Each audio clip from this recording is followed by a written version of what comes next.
0 sacks in his 3 years being here. But he has also missed 6 games due to injury. We're first in the MEC. The sacks was 6.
Celtics a moment.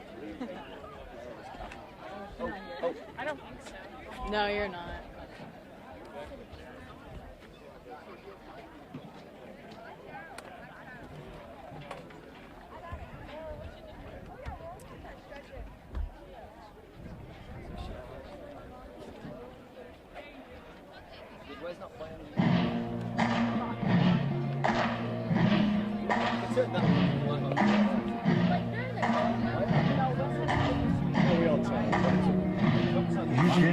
Five till 12:54. 6 we're going on.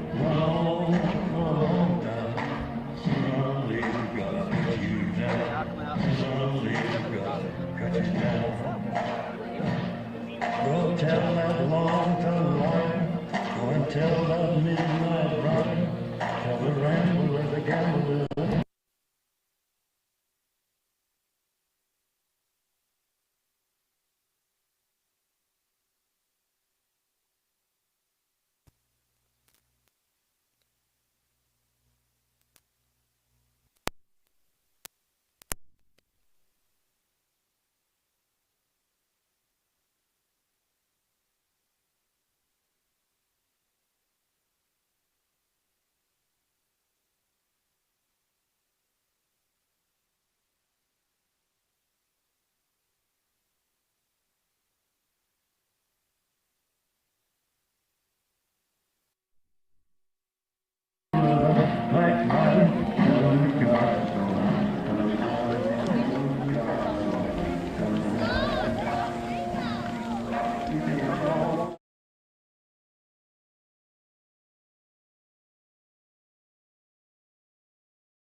It's a beautiful day here in Athens, West Virginia at Callahan Stadium as we're set to watch the 3-6 Concord Mountain Lions take on the 5-4 Fairmont State Fighting Falcons. I'm Nathan Trout. And I'm Samantha Field. Now Fairmont is coming into this game 2-4 in the MEC, and the Mountain Lions trailing behind as they're 2-5.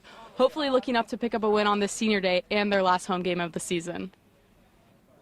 It's been over a decade since Concord has beat Fairmont State, their last win coming September 12, 2015 in a 27-10 affair when Concord was ranked number 22 nationally. Hopefully Concord can get a win today to snap Fairmont's 8-game winning streak against Concord. The big key for Concord today is going to be stopping Fairmont State's running back number 0, Farrow. He is ranked 4th in Division II in rushing yards per game and rushing yards per attempt, but Concord is ranked 4th in the MEC on rushing D. Fairmont is ranked 2nd nationally in rushing yards per game and ranked 4th nationally in yards per attempt. Now they run the ball 70% of the time on offense, and that's thanks to Farrow. Farrow has had 2 best single-game rushing performances in the MEC this season. He's ranked 4th nationally in all-purpose yard per game, only Division II with at least 13,000 rushing yards and 150 receiving yards, which is more rushing yards than Concord has. On the other side of the ball for Concord, it's Mizell, ranked 5th nationally in total offense, averaging 306 yards per game. Mizell also ranks 11th nationally in Division II with 2,416 passing yards. Right now, that lands him number 8 in the single-season passing yard record here for Concord. You know, Nathan, it's an exciting day. We're here to watch this close matchup here at Callahan Stadium. Absolutely. It should be a good game for both teams, with Concord finishing out their MEC play today, and hopefully they can finish it off with a win. I'm Nathan Trout. And I'm Samantha Field. It's not just Concord's esteemed history of higher education excellence. It's not just Concord's 125-acre campus beautiful, nestled in West Virginia's rolling hills. It's not just Concord's wide variety of academic and artistic opportunities tailored to almost any career path. It's not just Concord's compassionate team of instructors, administrators, and staff dedicated to your success. So what is it that makes Concord University so great? Well, that's easy. It's you. Start your journey today at concord.edu. It's not just Concord's esteemed history of higher education excellence. It's not just Concord's 125-acre campus beautiful, nestled in West Virginia's rolling hills. It's not just Concord's wide variety of academic and artistic opportunities tailored to almost any career path. It's not just Concord's compassionate team of instructors, administrators, and staff dedicated to your success. So what is it that makes Concord University so great? Well, that's easy. It's you. Start your journey today at concord.edu. everybody, and welcome to Callahan Stadium in beautiful Athens, West Virginia. I'm Nathan Trout. I'm Ashton Spangler. Nate, it's glad to be here with you today. It's great to have you, Ashton. Fairmont won the kickoff and elected to receive the kick, so Concord will be starting on defense. And the big thing for this Concord defense today is going to be stopping number 0, Faro. He's had 1,300 rushing yards on the season so far and is ranked 4th nationally in yards per attempt with 8.2 yards per attempt. It's going to be a tough battle today. Concord defense is ranked very highly in the MEC, so we'll see what this matchup has to hold. Yeah, and we can definitely contribute that to Coach Cody Edwards, who spent a lot of his time on the defensive side of the ball here. For Concord on offense, it's really going to be the Mizell show. He's ranked 5th nationally in total offense with 306 yards per game. So we get set here for kickoff here in Athens, West Virginia. Fairmont is on an 8-game win streak against Concord so far, and they won their last meeting 34-16. A win today will make it Fairmont State's 3rd consecutive winning season. The last time Concord has won this matchup is September 12th, 2015, so it's been over a decade since they've won this. Absolutely. Concord's looking to win here and bring home a win here on Senior Day and the last home game here in Callahan Stadium. Here we go, Nate. You can feel the energy. Absolutely. A low kick into the end zone. It'll bounce a little short. Number 7 will pick it up right before. Gets a break and is tackled around the 20-yard line. Who's 7? That was Jolyn Alston, Nate, wide receiver out of Du Bois Collegiate Academy, Philadelphia, Pennsylvania.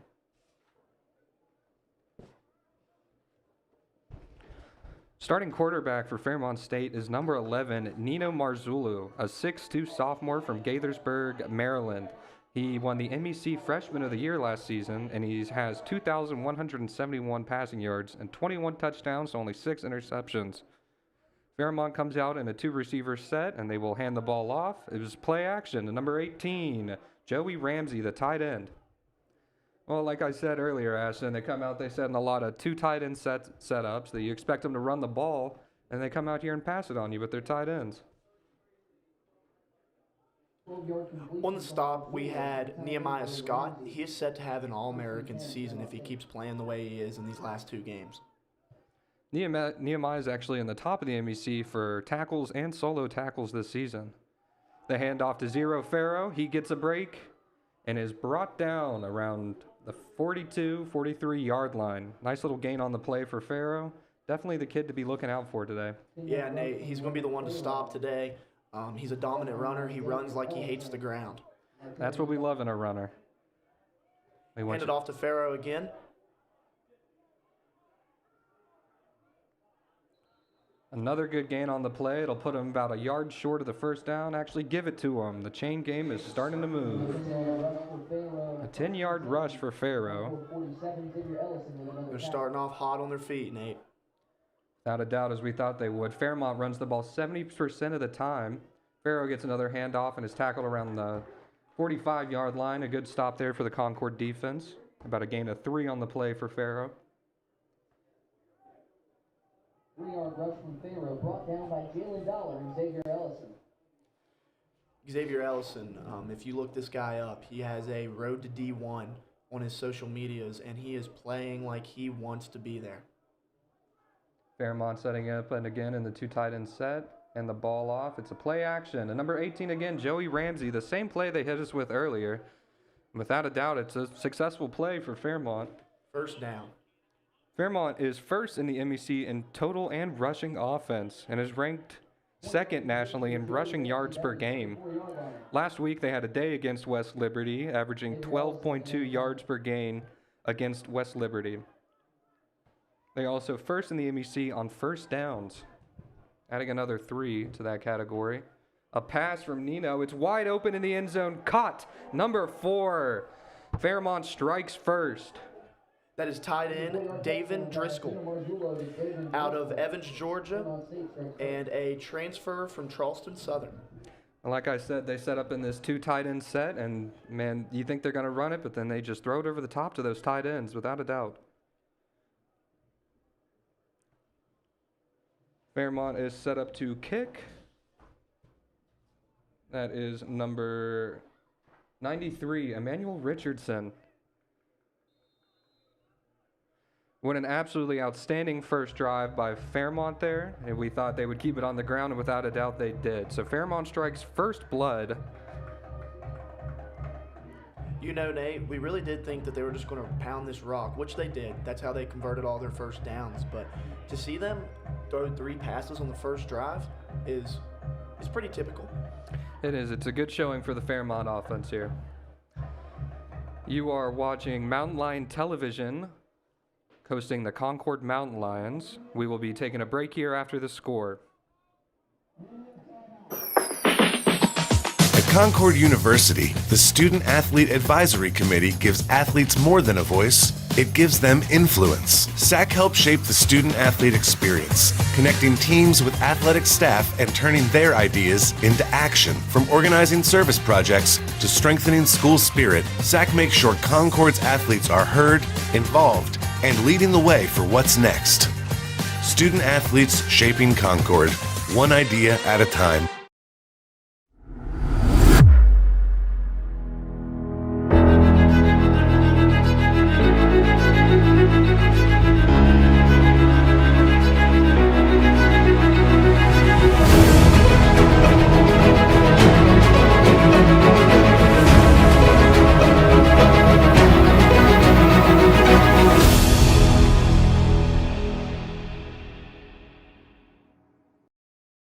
By Fairmont. Farrow had 23 yards on the play with a long of 10, and the touchdown coming from Driscoll, the tight end, on a 4-yard reception into the end zone. Fairmont will set up to kick back off to Concord. Receive is number 15, Curtis Clark. He's a true freshman, Nate, one of our top returners on the team. Without a doubt, he gets the ball. We watched him run out against Wesleyan last week for a 92-yard touchdown. He gets a catches a seam and is brought out around the 50-yard line. Outstanding return by Curtis Clark. Very good. He almost had that one, Nate.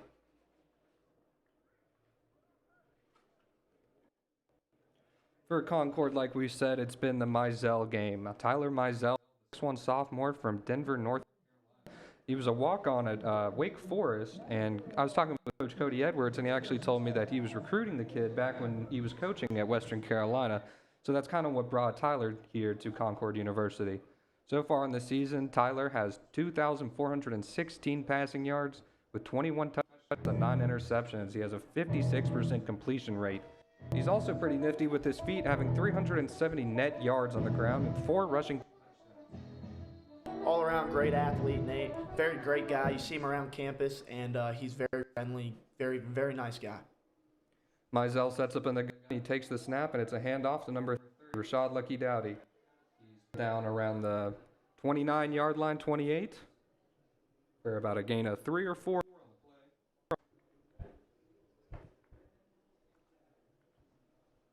Flag? There was a flag on the play, but it seems like the officials may have picked that one up. Mizell sets up in the gun again with a 3 wide receiver set. Another handoff to Lucky Dowdy. Gets a full head of steam. Just shy of the first down. There we go. It was kind of hard to see here from my point. They got about 3 yards to the first. 3rd and 3. This is a crucial down here, Nate. You convert this or you punt and save yourself on field position. Without a doubt. And our punter, Zach Moyer, he can definitely flip a field, but we like for him to see the field right now. Mizell sets up in the gun again, sends Lucky Dowdy out to the right, takes a quick shot, Inception. He has been the top wide receiver for us this year after Dom Collins goes out with an injury. Forced him to punt here, Nate. Can't take the chance, even though it is a small yardage to gain to be able to get the first down. You cannot risk it this early in the game to give up field position in your own territory. Without a doubt, and especially after that last Fairmont drive, it would definitely be ideal to punt this one away. Back to punt is Zach Moyer, a 6-foot redshirt freshman. He has had a long of 84 this season, so without a doubt he can flip this field. Yeah, Nate, Concord's really known for delivering punters. We had the Aussie back when I played. 30-year-old out of Australia. He got drafted. What an amazing What stop. a play by the special team at the 5-yard line. Like we said, Moyer can flip the field, and right there, without a doubt, he did. That was an amazing punt. He pinned him over there in the quarter, within the hash, inside the numbers, pinned him against the sideline. That's exactly where you want the ball to be. Yeah, we may have not converted that first down, but that was definitely a good special teams play for Concord. Concord is the place to be for punters. The Aussie, he got drafted first round, 16th overall pick to the Football League out of being an All-American here at Concord. Yeah, I remember watching him play, and without a doubt, he had a boot. Nino sets up in a 2 running back field. They send it over to LeJay Hatcher, the second running back in this running back committee. LeJay Hatcher is a 5'11 grad student from Olney, Maryland. He's had 543 net yards on the season and 4 touchdowns with a long of 51 on 92 attempts. Having both of those weapons in the backfield is definitely the main offense here for Fairmont State. Nino keeps the pass, rolls over, caught by number 5, Winston Page with some room to run. He gets tackled out of bounds at around the 46, 47-yard line. A great gain on the play for Nino and Winston Page. That play almost looked like it was run on air, Nate. Number 5, he had nobody around him. He got that ball with no pressure whatsoever and was trotting. No, that's where Fairmont really gets you. Their running game is so dominant that you really focus a lot of your pressure on stopping the run. And they come out and just hit a wide open pass on you. Nino in the gun again. Fakes the handoff to Zeros. Looking deep. Takes a shot down the right side. And the pass is incomplete. Torrin Kemp. And another one on the stop there. It was good coverage. Winston Page didn't really have much of a chance to catch that with two DBs trailing on his hip there. It's a tough catch to make. Yeah, throwing into double coverage there on the right side of the field. Winston Page looks gassed. He's being taken out and being substituted. Sets up in the gun again. 3 wide receivers, 2 stacks to the left. Gives the handoff. Gets a hole and is spun out around the 50-yard line. That tackle was made by number 12, Arterian Godfrey. We call him Rock here at Concord. As you can see, he's like a rock. Arterian's been having a great season here for the Concord Mountain Lions, without a doubt. All of our DBs really have. It's about a 3rd and 5, 3rd and Fairmont, looking to get a stop here and turn the ball back over. Fairmont's coming out in a 12 personnel set, a split. He's getting on the line. This is a crucial running down here, Nate. Let's see what they opt to do. Nino sends one in motion, drops back, looking, and the pass is broken up on the play. Pass was intended for number 18, Joey Ramsey. Broken apart by Kai Brown. He's a sophomore, and he's from Richmond, Virginia. What a great play by him. Yeah, good play by the Concord defense there to bring up a stop. Fairmont will go to punt with number 31, Ethan Vargo Thomas, the 6-foot redshirt sophomore from Parker, West Virginia. That was an awfully peculiar set and motion right there. The punt is out. Fair catch called. Fair catch by Curtis Clark. That puts them on the 10-yard line.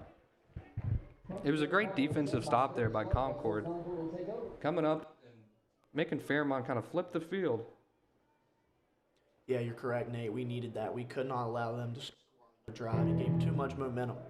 Too much momentum too early in the game.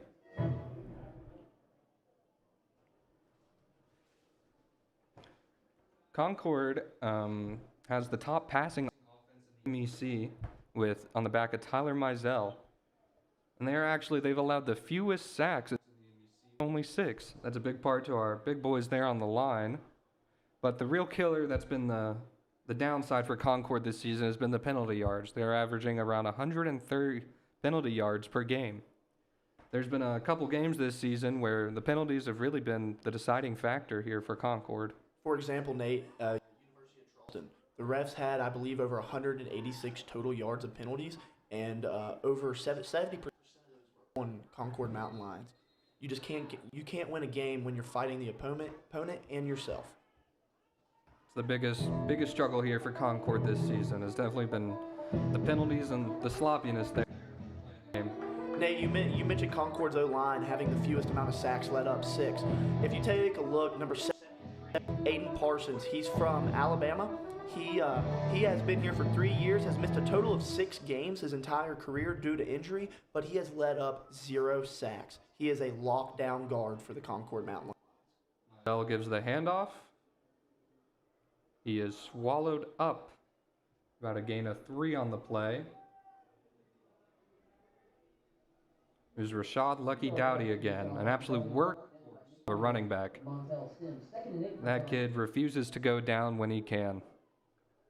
Had you watched Concord earlier in the season, it was mainly an air raid offense, but losing their top wide receiver, Dom Collins, transfer, they have really switched to pounding the rock, Nate. Yeah, it really has been a switch. Starting there at the Glenville State game, Mizell takes the snap. Pass, it is complete. Not a gain of 10 on the play. There is a flag on the play, though.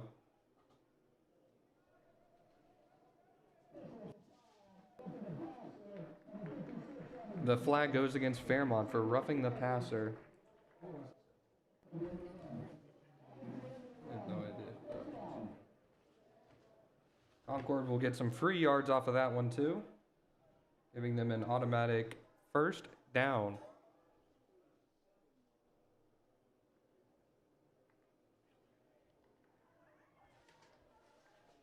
The passer moves it up to the 38-yard line. First down for Concord. It's a first down for Concord here.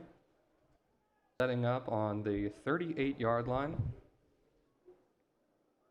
Mizell sets up in the gun with Dowdy to his left. 2 wide receivers to the bottom and 1 to the top. Mizell takes the snap, fakes the handoff, and the pass is caught by Quay Moore over the middle, breaks 2 and is finally brought down around the 32-yard line. What a great play. Yeah, great play for Quay Moore there. 28-yard pass. Moore is a 5'10" redshirt sophomore from Spartanburg, South Carolina. He's had 460 receiving yards this season and 6 touchdowns on 29 receptions.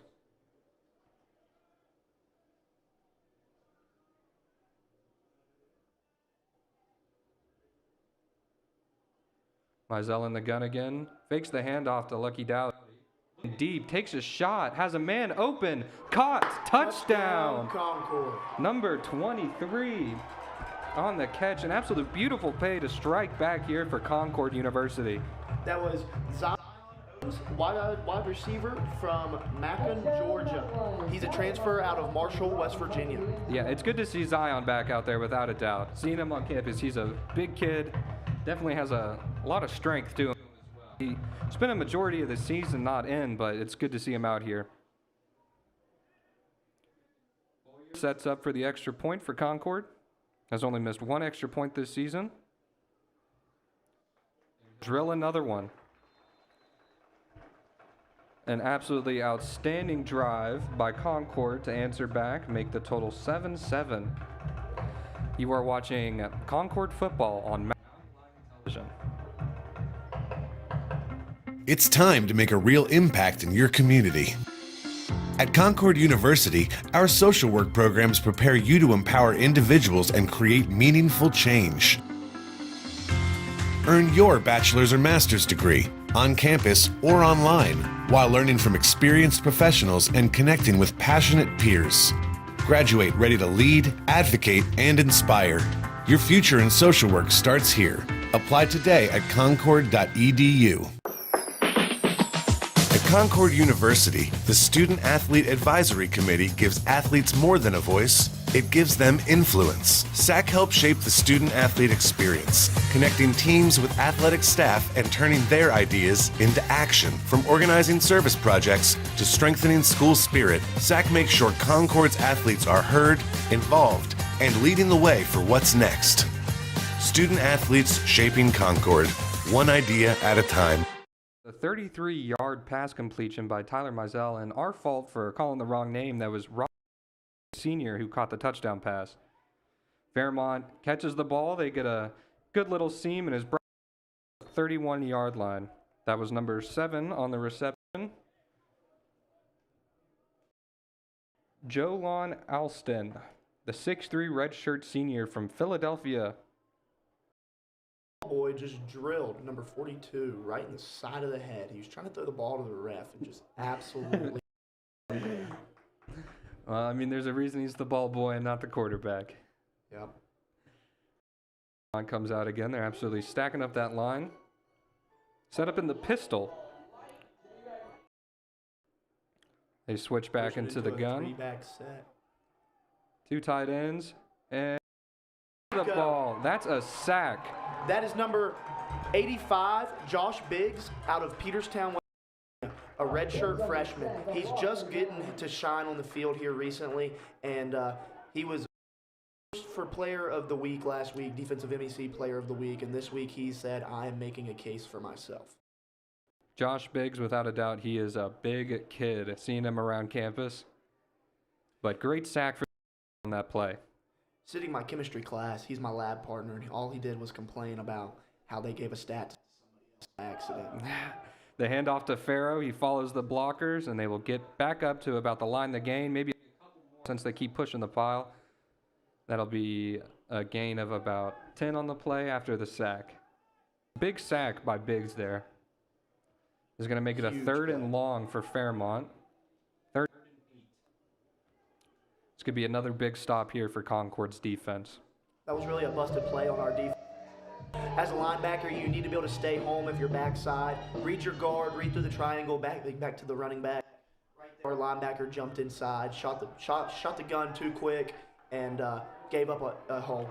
Intercepted, number 21. He's returning the ball. Berlin Camfort with the.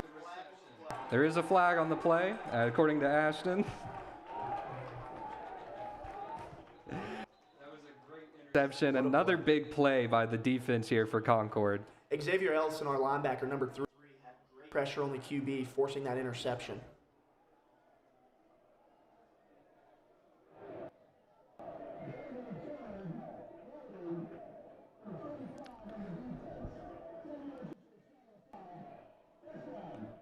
The play was holding on the defense, but that'll come after the interception. 10-yard spot of the foul. Concord will take over their own 49-yard line. It'll set Concord up at the 49-yard line.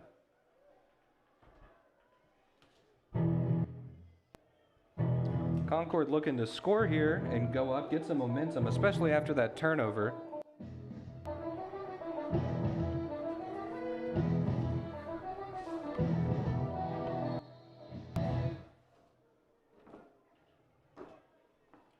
Mizell sets up a 4 wide receiver set.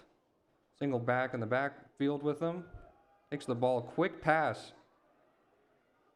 Caught, and he will run up for about a game of 6 or 7 on the play. That's true freshman Keon Conception.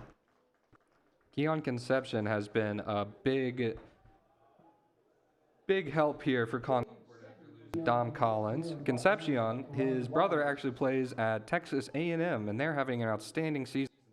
Ranked 3rd in Division I college football. Israel Rhodes sets up in the backfield. Mizell in the gun. Fakes the handoff, runs out to the right, continues stretching the play with his legs. Like I said, this kid can run it too. And my biggest, without a doubt, the biggest thing about Mizell is his pocket presence. It's like that kid has eyes in the back of his head. I've seen him dodge attackers from the left and right, and I don't even understand how he sees them. And eyes paired with his ball knowledge and wheels, um, like on him like that, he is hard to contain. Without a doubt. He will take it. Mizell sets up in the gun again. Israel standing to his left.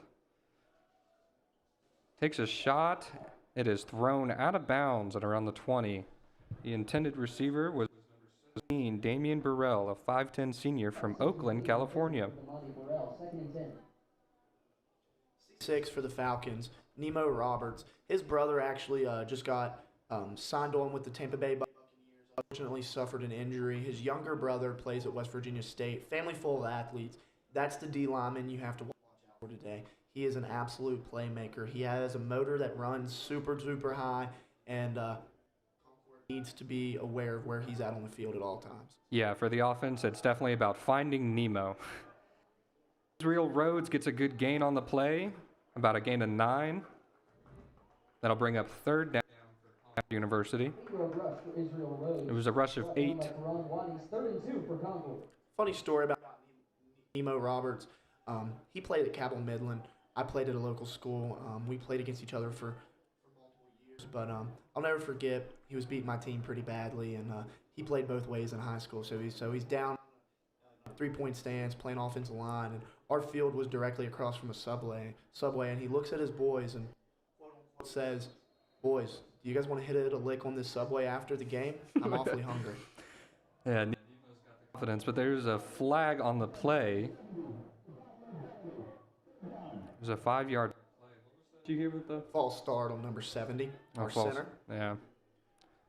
Being a center in a college football is tough, Nate. Once you touch that ball, once your hand touches that ball, no matter what, you cannot move. You cannot lift that hand up. You can squat, you can move around, you can look back at your quarterback, but as long as that ball in that hand does not move, that's the key. Mizell sets up in a 4 wide receiver set, sends Burrell in motion. Oh, tries to evade the tackler, but just kind of stumbles backward for a loss on the play. That'll bring 4th down for Concord. Put him down around the 50-yard line. On that one-handed sack there was Matt Pack has been he's been big for this Fairmont State defense. Yes, he has 16 total tackles, 31 tackles for loss on his career. 16 solo tackles, 31 total tackles, 1 tackle for loss, and 1 blocked kick this season. Without a doubt, it's been a battle of the defenses here in this first half. Scoring on the opening drive, but other than that, it's been quiet for the rest of the first. Moyer back to punt. He sends one. It is a fair catch. Oh, muffs the punt. Concord, there's a flag on the play. That'll put him back at the 2-yard line. There was a little bit of contact there between the gunner and the receiver, so we'll see what the flag comes up here on the play for it.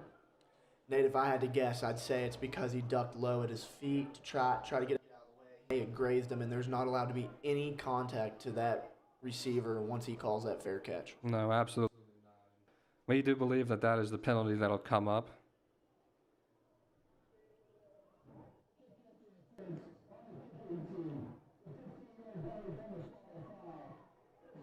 Adding 15 yards to the spot of the foul. That'll put Fairmont up around the 35. Nate, we talked about penalties on Concord averaging 103 yards. It's really coming out to show here, and if they don't get it cleaned up, they have a good chance of losing the momentum that they. Yeah, the penalties have been the killer here for Concord. This came out in a 3-down set, 4 linebackers. That's different from last possession. Marzullo with 2 running backs to his left and right. Takes the snap, fakes the handoff. It's caught by number 2, and he is pushed out of bounds by Nehemiah Scott at about a gain of 2 on the play.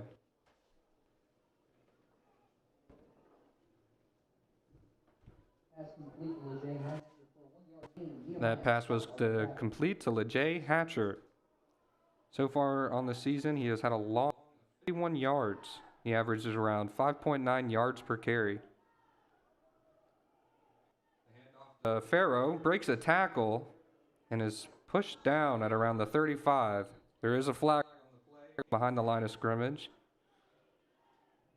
Usually when the flag comes behind the offensive line, it's either a holding.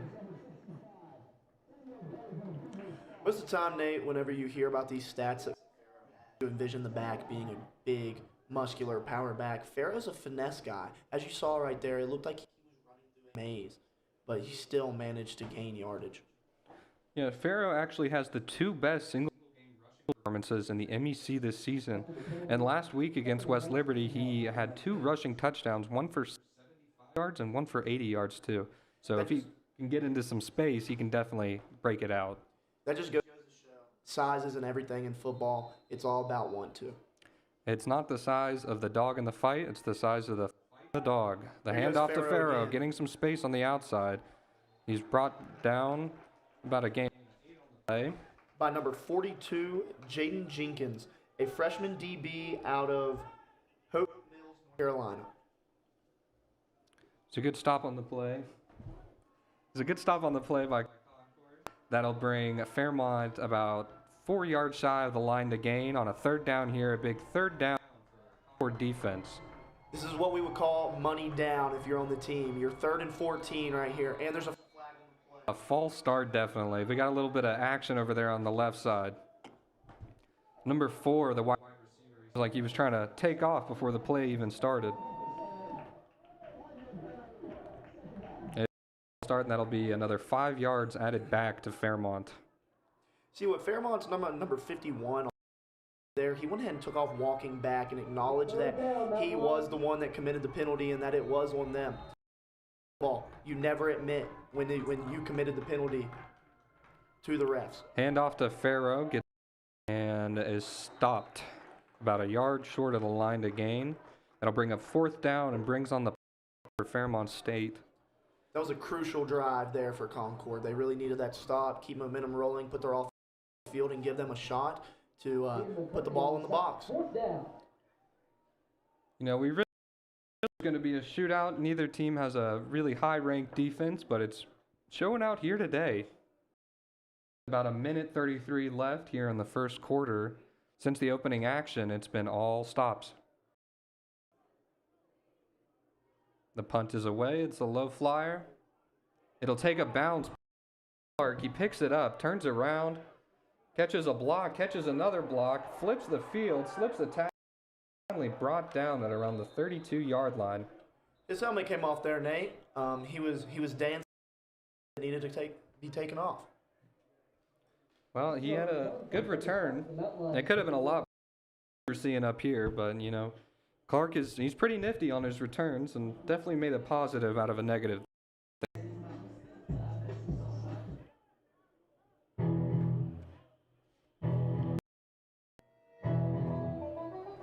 On this Concord defense that has been showing out today, the 2 are Nehemiah Scott and Corey Radcliffe. Radcliffe is actually tied 3rd in the nation with 5 in the season.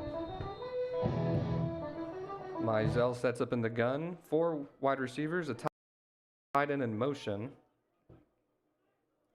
Takes the snap, and it's the handoff to 22, Israel Rhodes. Finds a seam. It's about a gain of 8 on the play. It'll put him about 2 yards short of the first down. Let's attribute that to the O-line there, Nate. Back to number 73, Aiden Parsons. Let's talk fighting the dog. He earlier this season he had to miss a game due to partially tearing a ligament in his knee. And now he has completely torn a ligament in his elbow, and he is, as you can see, he is braced up and still. Without a doubt, a lot of fight in that dog. Mizell takes the snap, fakes the handoff, quick pass over the middle, caught by number 1, Quay Moore. With Dom going out earlier in the season, it's really brought a spotlight to Quay Moore and Keon Concepcion.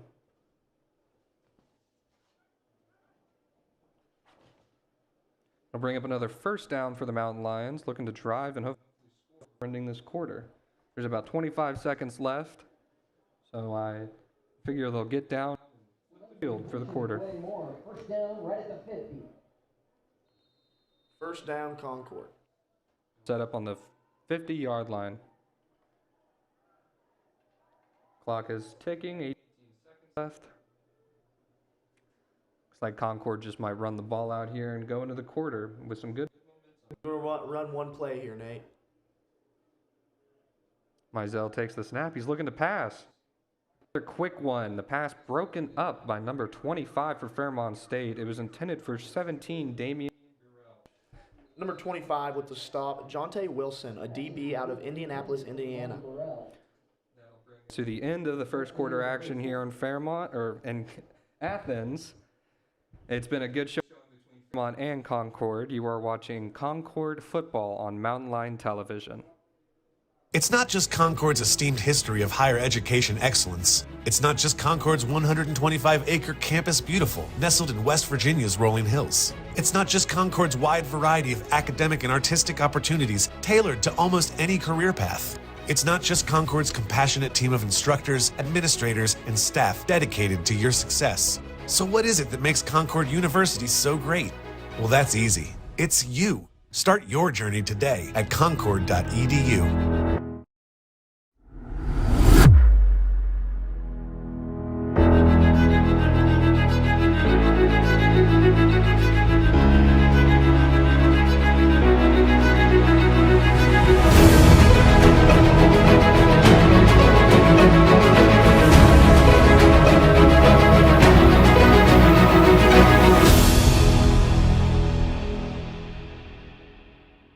Concord comes back in the second quarter, setting up on the 50-yard line.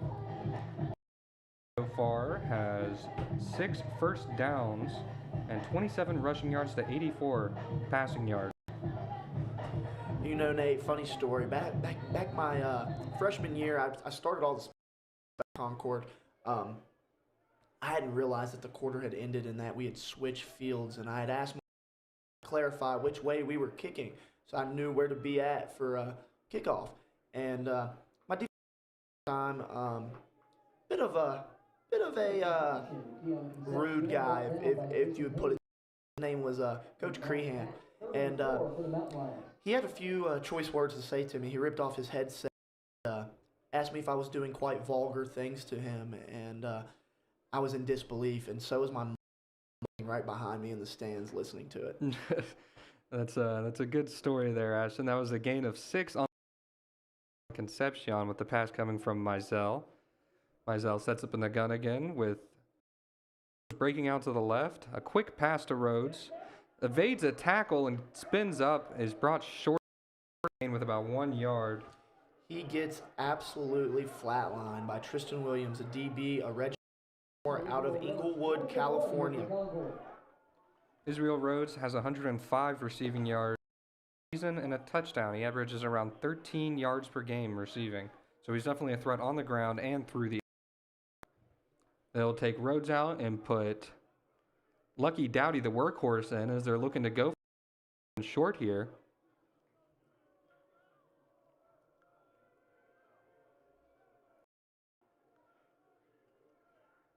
The handoff to Lucky Dowdy as he merges forward and convert the 4th down.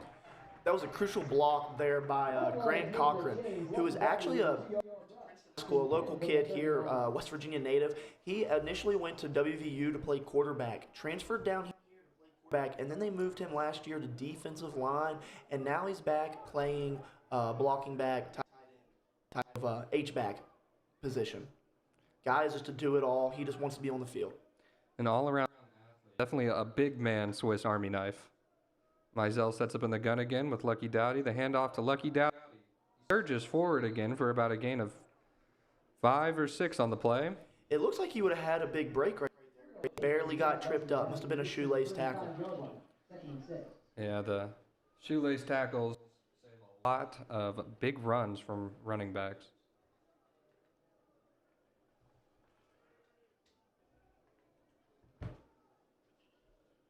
It is 2nd and 5 to go. Mizell sets up in the gun again with Lucky Dowdy to his right. 3 wide receivers set. Snap, looking downfield. Quick pass to Quay Moore for the 1st down and some extra. Getting tackled out of bounds at around 24, 23-yard line. Who made the stop there on the play. That would have been Caleb Benton, a DB out of Louisville, Kentucky. He is Reception for Quay Moore, 1st and 10 for the Mountain Lions, 23-yard line. A good reception for Quay. He's averaging 51 yards per game. The gun again. 2 wide receivers to his right, 1 to his left. Lucky Dowdy in the backfield. The handoff to Lucky Dowdy. Tries to get some blocks, but is swallowed up and brought back for a tackle for loss.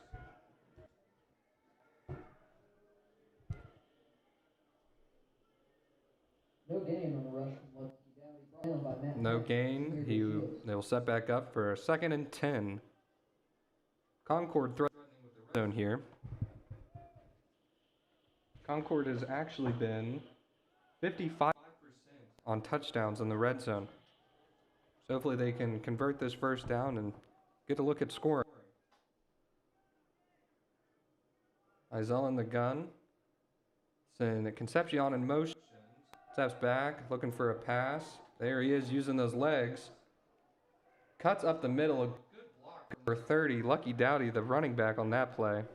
Everyone on Concord sideline is screaming for a face mask call. It did look like there could have been one there, Nate. Refs aren't going to call it. Quarterback was sliding. Really not at a huge risk of injury there. So I understand the call not being called. It was about a gain of 5 on play. That brings up 3rd and 5 for Concord in the red zone.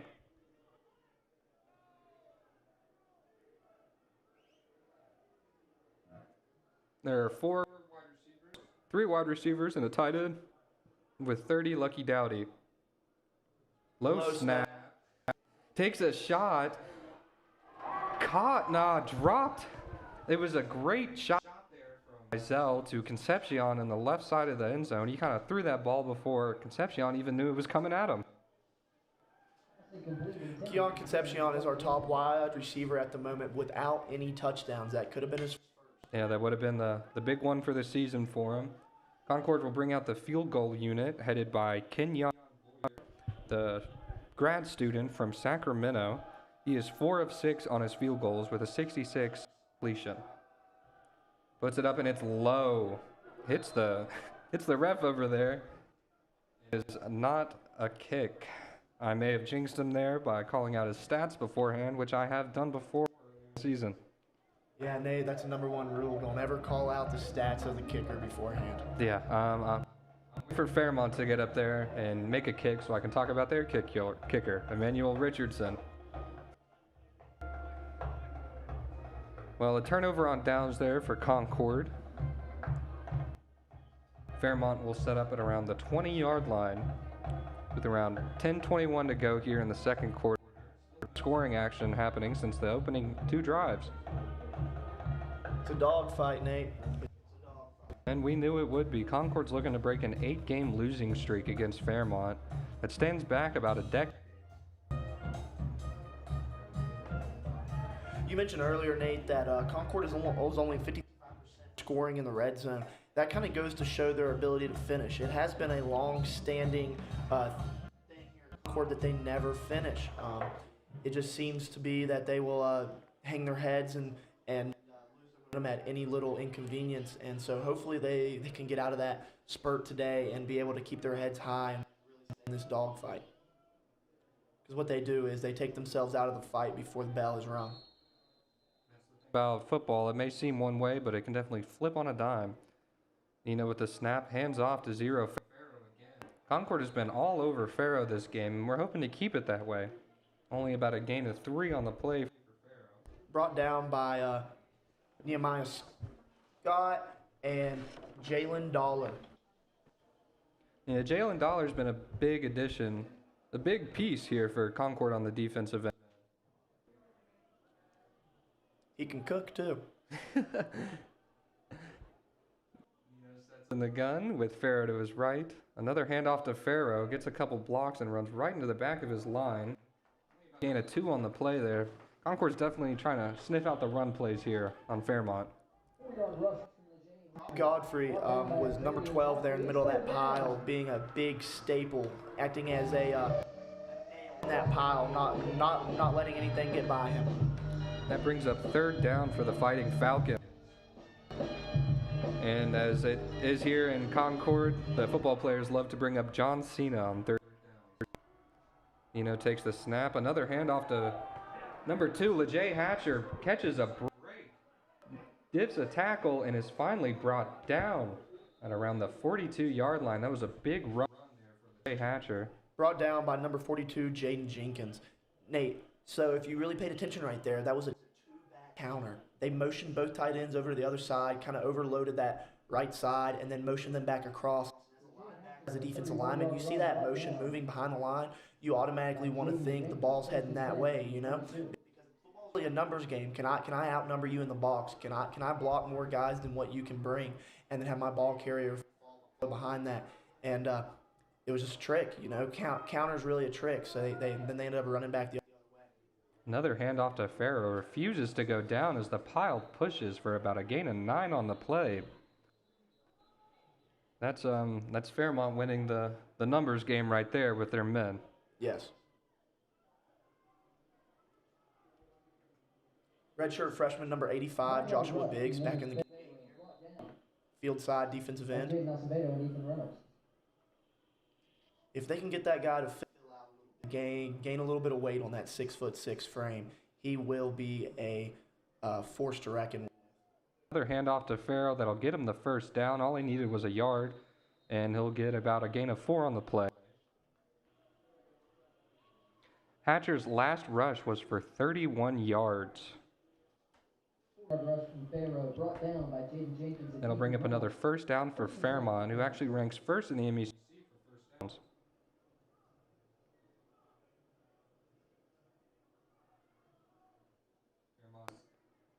Brings one in motion. Fakes the handoff to Farrow. Pass over the top by number 9. He'll be pushed out of bounds at around the 3. That was Fred Highsmith, the 6'1" redshirt junior from Louisiana. So far in the season, he has 437 yards, 28 receptions, and with a long of 61. And the thing with Fairmont is definitely worrying about the run, but Marzullo, he's got a nice arm on him too. He'll come out here and sling the ball on you. Marzullo and Mizell are actually tied on the season for each having 22 touchdowns. Definitely a little more gain today. Farrow gets up and is into the end zone for Fairmont. A great run. Barely got touched on that one. I mean, he just kind of drove the pile up and through, and that's another touchdown season for Farrow. That's really about 1-2 up front, Nate. Running the rock right up the middle. It almost looked like Concord's defensive line just kind of gave that to them. They've been getting ran all the way down, big play after big play, run after run. They're kind of hanging their hats. What did I say? They kind of lose that momentum to finish. Richardson up to attempt the extra point. Richardson is actually, there's a flag on the play, so I'm not going to say his stats yet in case he misses. That was a great run from Farrow and the Fairmont State offense to strike back. False start on the kick team. We've had some wasps up here in the booth, and I'm about to get another one. For my stats on the day, that's about 10 wasps taken out here in the booth. Richardson will set up again. He is from Springfield, Virginia, standing at 5'11". Nate, it really is a beautiful day here in Athens. Up here at Callahan Stadium, it is, what would you say, probably about 65, almost 70 degrees in the middle of November? Oh, yeah. I mean, it's probably going to be one of the last nice days we have here at Concord. Talking about Richardson, he has the longest active MEC streak on extra points. That'll be 133 extra points made. You are watching Concord football on Mountain Lion television.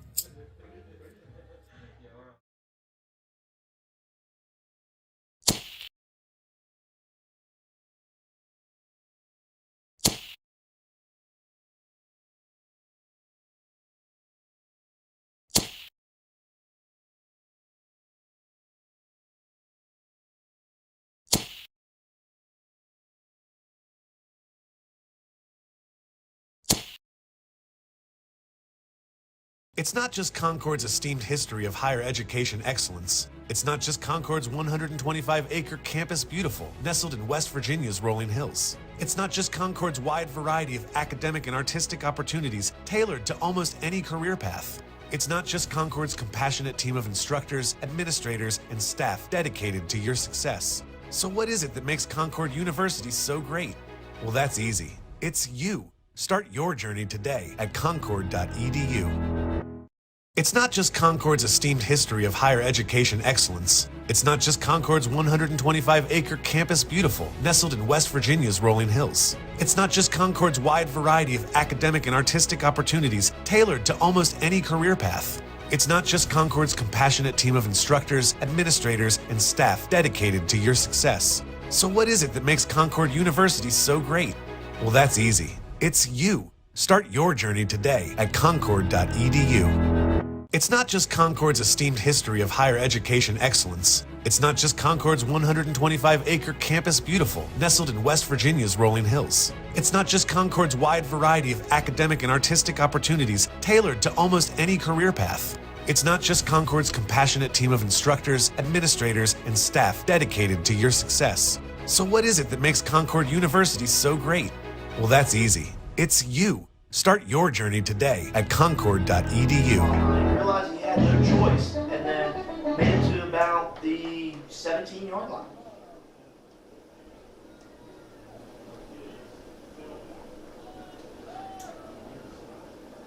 The handoff to Clark again.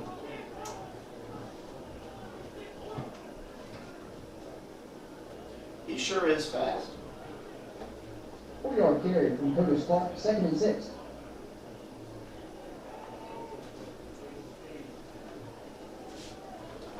Concord is set up in the gun. Tyler Mizell is back, single back set, 3 wide, 1 down at the bottom.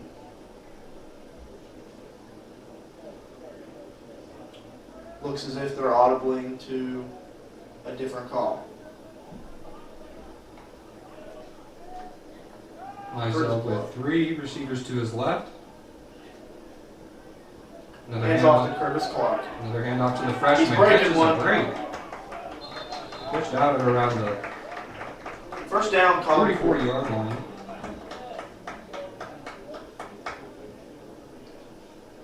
About a 20-yard gain there on the play, Nate. Concord in 11 personnel, 2 wideouts to Mizell's left, 1 single H-back, down to the right, 1 single receiver. Curtis Clark in a offset back position.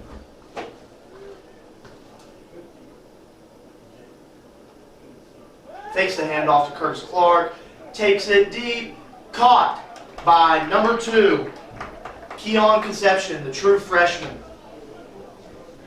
out of Rochester, New York. Number 1 wide receiver on the team. He made up for that drop touchdown earlier.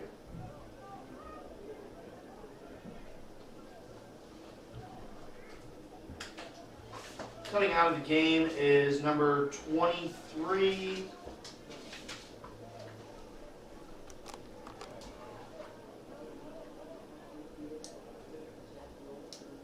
Rodney Mike. Sorry.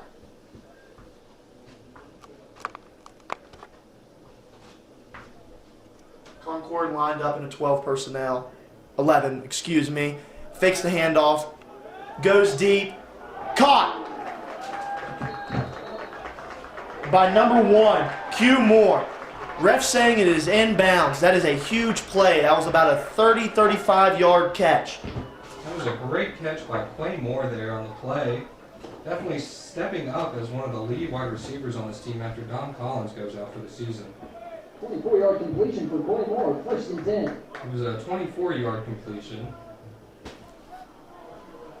Mizell with another pass, but their refs are calling it dead. There was a flag on the play behind the line of scrimmage.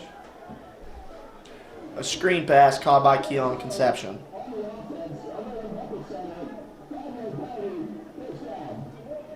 These penalties, again, coming back to haunt Concord. Have to clean up your act if you want to win against a tough opponent like this.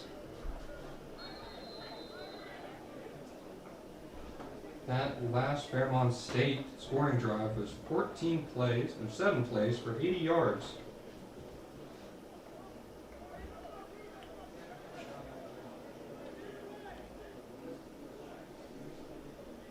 Concord going to audible here.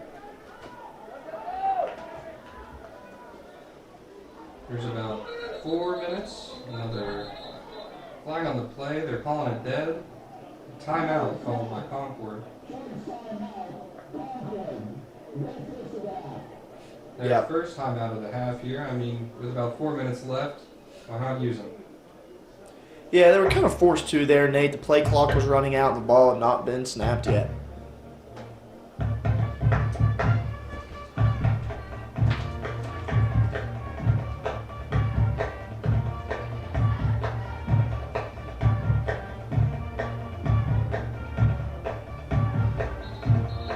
Concord looking to strike back here before the half. Hopefully they can do it. They will get the ball back at the half, which would be a great momentum shift for Concord.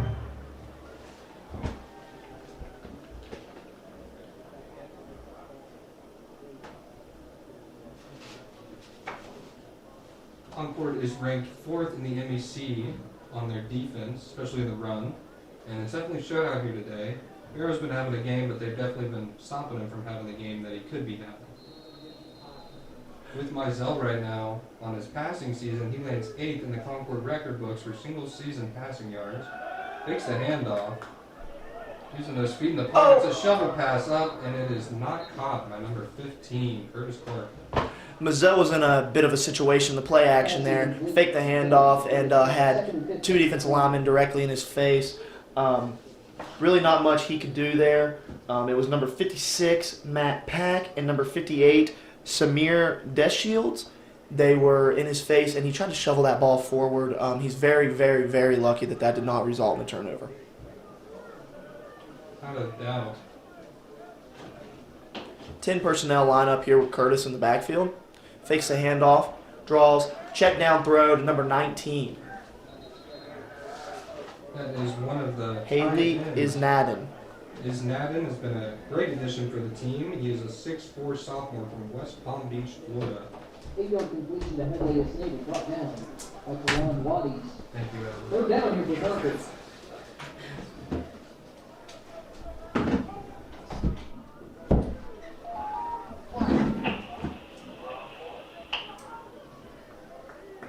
Mizell sets up in the gun again with Curtis Clark, the freshman, in the backfield with him. 3 wide receiver set.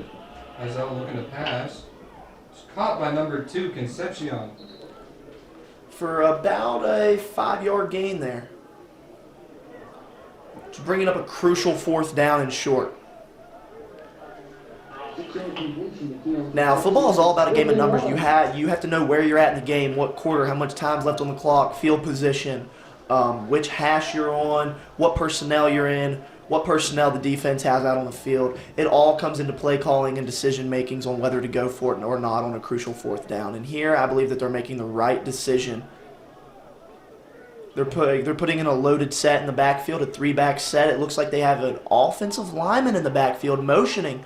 Besides Grant Cochran, big 18, the tight end. Definitely looking to run the ball here. Yep. Mizell with the quarterback keeper gets swallowed up and brought back behind the line of scrimmage. It was a good play call, but Fairmont was all over it. That's a turnover on downs for Concord. That's a crucial stop for Fairmont right there. Had they gotten that, they would have had another 4 downs to travel 7 yards to possibly go up by 1 before the half. You know, I like the gutsy 4th down call play there, but realistically in the end zone, I think they should have gone for a kick there with Boyer. Kind of walk away with some points, make it a 10-14 affair here before going into the half.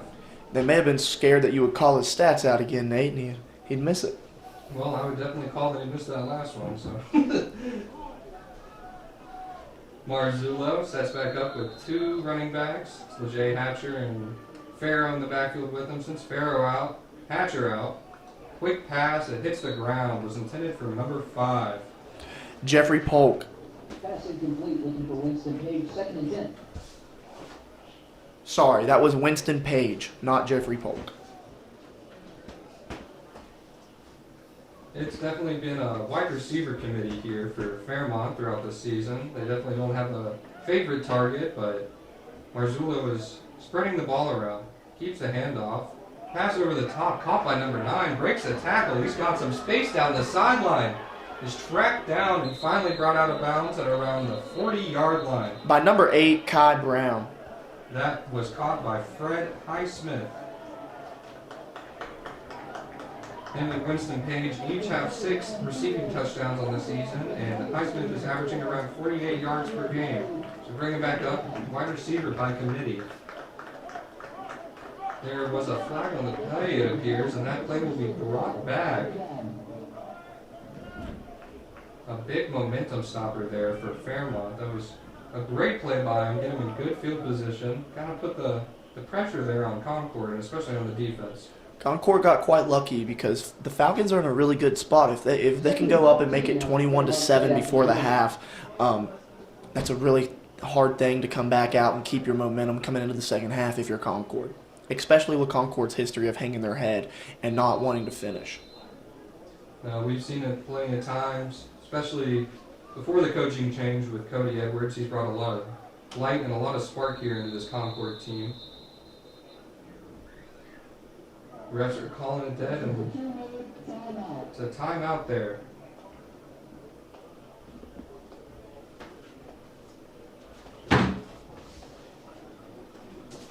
Last week, Faro had an absolute day against West Liberty, having 292 all-purpose yards, 270 of those coming on the ground. He has the 2 best single-season game rushing performances in the MEC this season. It's very hard to talk about this Fairmont team without talking about Faro. He's also ranked 4th nationally in all-purpose yards per game. He's the only D2 player with at least 1,300 rushing yards and 150 receiving yards. Faro actually has more rushing yards than all of Concord's running backs combined. I would like to take a second and highlight linebacker number 44, Brody Rice. First, I want to talk about his character. He's a great guy on and off the field. You can find him in church every Sunday. But here, he didn't get a whole lot of playing time earlier in this season, but he's came out, and then the 3 games that he has played in, he has 8 solo tackles, 14 total tackles, 2 tackles for loss, 1 sack, and 1 forced fumble. He's out here today playing with some true heart. Both teams playing with heart, especially here on Senior Day in the last home game of the season. It'll be about a 2nd and 15 for Fairmont here after the penalty, bring them back to the 5-yard line. Marzullo is also nifty with his feet, having 248 net yards on the ground. Kind of a similar quarterback feel here between both teams. Yeah, the standing factor for Fairmont definitely being their rushing game. Marzullo sets up in his own end zone. Farrow to his right, the handoff to Farrow, looking to get some gain yards. Farrow breaks one out, breaks a tackle, 2 tackles, takes the whole team to take him down, and that'll be a gain of 14 on the play, just shy. And it's a first down, they'll give it to him. Brought down there by 12, number 1, Nehemiah Scott, and 24, Moore Ingram for Concord. Fairmont will set up with a 1st and 10. Marzullo back in the gun. 2 wide receivers to his left, another handoff, and it is swallowed up again, about a gain of 3 on the play for Farrow. On the tackle there was number 3, Xavier Ellison. Let's highlight him for a second. He has 30 solo tackles, 64 total tackles, 7 tackles for loss for 18 total yards, 1 sack, and 3 blocked kicks. A lot of football players will play their entire career and never block one. 2nd and 7. Like I mentioned earlier, he is on a path to D1, and he is playing like he's already there. There's about 1:30 here left in the half. Fairmont will elect to take their 2nd timeout here of the half. I mean, you got him, might as well burn him. Another highlight for Fairmont, Leonard Farrow. We've been talking about him all day. He's actually a West Virginia native from Oak Hill, or if you're a West Virginia native, Oak Hill. He is 4th in Division II in rushing per attempt. He also has 172 receiving yards on the season. Marzullo will set up in the gun again with Farrow to his left. Right at the half, we will be joined by our sideline reporter Samantha Field as she goes to talk with Coach Cody Edwards. A long shot down the field for number 85, Noah Tucker. Barely lost. Right on the fingertips. Noah Tucker is a Louisiana native. He's It's a third down. 6-foot true freshman. Honestly, I enjoy when the wide receiver still wears the big 80 number. Yeah, there on the coverage was number 25, Taryn Kemp. He is a huge personality. If you have ever heard him talking or been around him, you know it's him. He's questioning there on the sideline why he's being taken out. Marzullo takes the snap. Quick pass. It is caught by number 4. Wrestled it out of the air. There on the catch was David Driscoll, the big tight end, 6'5", 235 pounds, a red shirt junior out of Evans, Georgia. That was a go up and get it type of ball. That was a more who wants it more than me. He got up and got over top of number 24. Fairmont with a quick play is tackled about game 2 on the play. And definitely with Davin Driscoll, who wants it more? It's a little easier to want it more too when you're standing at 6'5". An absolute beast of a human. On the season, he has 353 receiving yards. Marzullo with another quick play and another quick pass to 85 again. Breaks a tackle and steps out of bounds at about a gain of 10 on the play. There, number 85, Noah Tucker, wide receiver, 6 foot, 170. He is a true freshman. Tucker's been having a good game so far, but is still yet to see the end zone this season. He has 146 yards on the season on only 12 receptions. There's only about 46 seconds here in the game. We'll send us into halftime. Once again, we'll be joined by Samantha Field with Coach Cody Edwards. Just as I was thinking there in my head, Nate, be looking for a shot here. We had 2 long bang routes and then 2 go routes right there. So they're going to be looking to take a shot, go ahead and put it in the box without leaving Concord any time on the clock. It was a good play there by Fairmont, but I think the best decision was just throwing it out of bounds there by Marzullo, saving time on the clock and making sure they don't lose any yardage. A handoff to Farrow gets tackled up there on the side by number 44, Brody Rice, like you were talking about. He's out there playing with heart. Native kid, Princeton native. You always got to enjoy the local kid, get your family here in the stands, your old friends. Same with Dom Collins, he's a Princeton native. Yep, those 2 went to high school together. Tandem duo. Them 2 and Grant Cochran all played on the same team. Princeton's always been a good West Virginia high school team. They're actually showing out this year so far. I believe they're still undefeated on the season in AAA. Doing a good showing, especially without their big key players. Looks like another timeout call here by Fairmont. It'll be their last timeout of the half. If you got them, use them. You got them, use them. They still have 33 seconds on the clock here, looking to score again before going into half. Richardson has a long of 41, so he could set up around the 30. That's around field goal range for him. I mean, the kid's an absolutely amazing kicker. And, they don't get a lot of light in football, but they definitely get the most pressure put on him. Marzullo sends one in motion, takes the snap, looking for a quick pass. It is caught by number 2, LeJay Hatcher. Breaks the tackle, is looking for more, and is brought out of bounds. By number 44, Brody Rice. That was about another 10-yard gain on the play there for LeJay Hatcher. First down. 26 seconds remaining in the half. First and 10 from the 33-yard line. I would be surprised, Nate, to see a shot right here. Yeah, I mean, first down, definitely, you got an idea to take a shot here. They're coming out with a Or a decent check down. Marzullo takes the snap, another quick pass to number 5, Winston Page. He's trying to get out of bounds and is tackled inbound. That'll let the clock run. There's about 15 seconds left. And I guess Fairmont still have one more timeout. That is their final timeout of the house. I got the last timeout was called by Concord. There's about 14 seconds here. Fairmont is within field goal range, but definitely looking to take a shot to the end zone here. Go up 21-7 before the half. Kind of put their hats on Concord.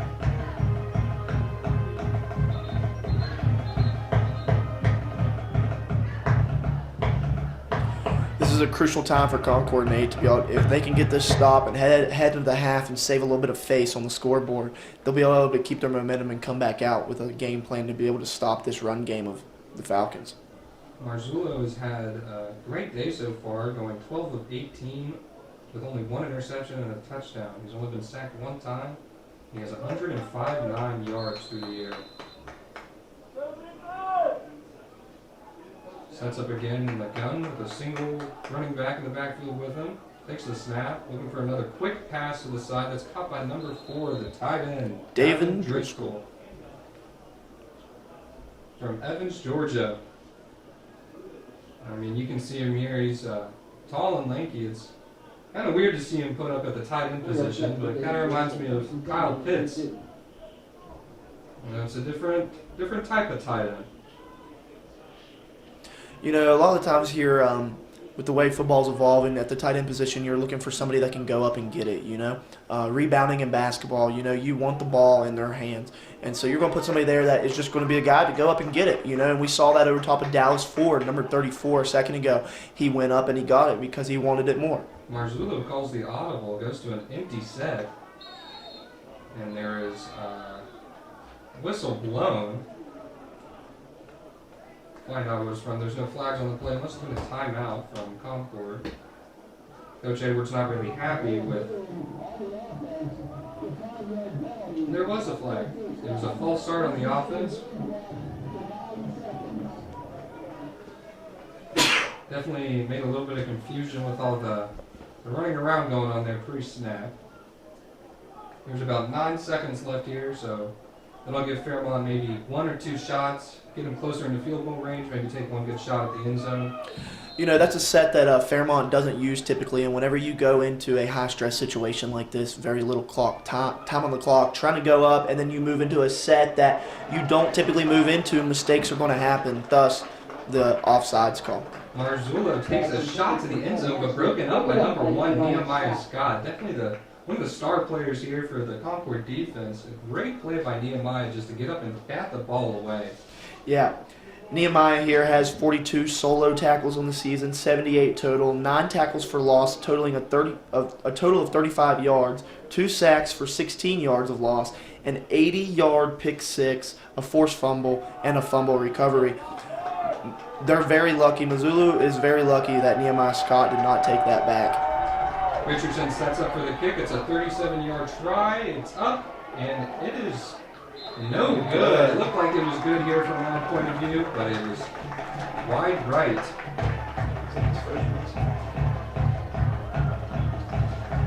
Great first half from Concord and Fairmont, the score being 14-7. Here soon we'll be joined by Samantha Field on the field with Coach Cody Edward to kind of get his views on the halftime adjustments they got to make going into the game. It's been a pretty electric first half here, you know, a real defensive game.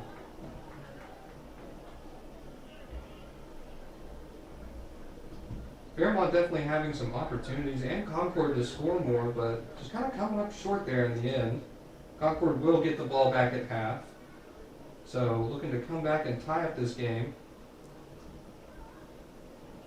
If Concord can keep their momentum going and not hang their heads here at the halftime, I think we could be in for a dogfight. We are joined by Samantha on the field.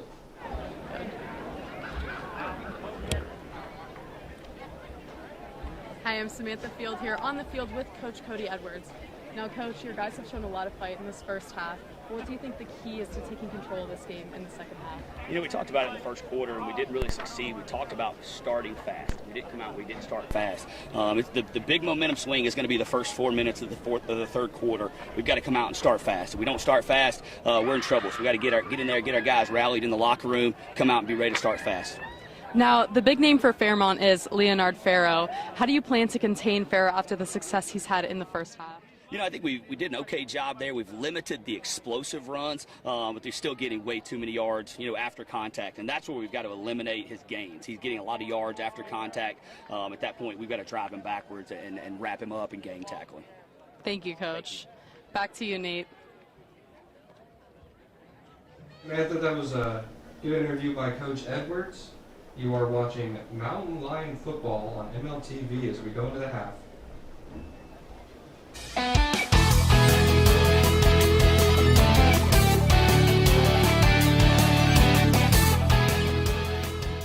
At Concord, athletics brings us together. It's about spirit, teamwork, and of course, scoring big.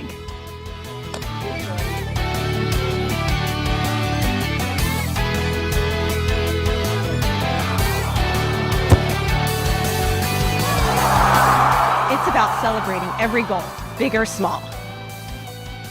To our students, every pitch counts.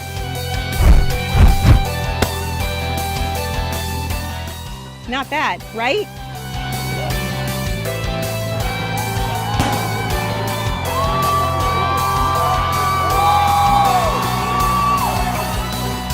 And most of all, it's about showing up and having fun together. Because that's what it means to be a mountain lion. Go long!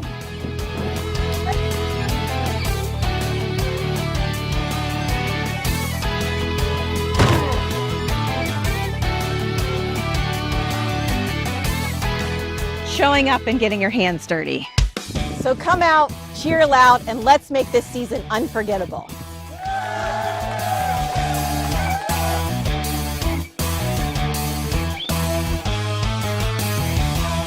It's time for Trivia Timeout, where we test your knowledge of all things Concord University. Question number 1. In what year was Concord State Normal School founded?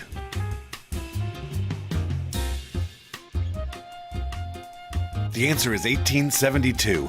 The college was established to train teachers for public schools in southern West Virginia, beginning classes on May 10, 1875, with 70 students. Question number 2. Before becoming Athens in 1906, what was the town originally called?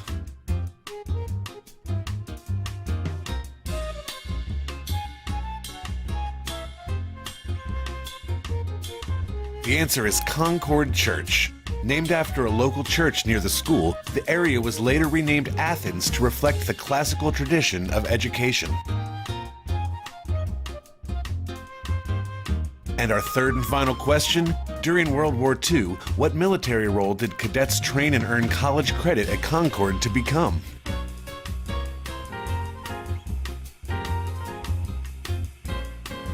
And the answer is Army pilots. Concord partnered with the U.S. Army Air Forces to provide a pre-flight training program, allowing cadets to prepare for aviation service.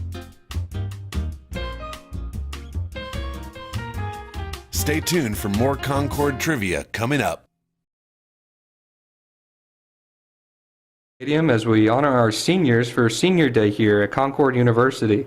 A couple of seniors on the football team that we would like to acknowledge is Kenyon Boyer, the kicker from Sacramento, California, actually transferred down from Eastern Michigan. He's a great guy. Anytime you see this kid in the calf, he comes up, will sit with you, talk. Very, very, very polite, very well raised, great overall guy, and great athlete.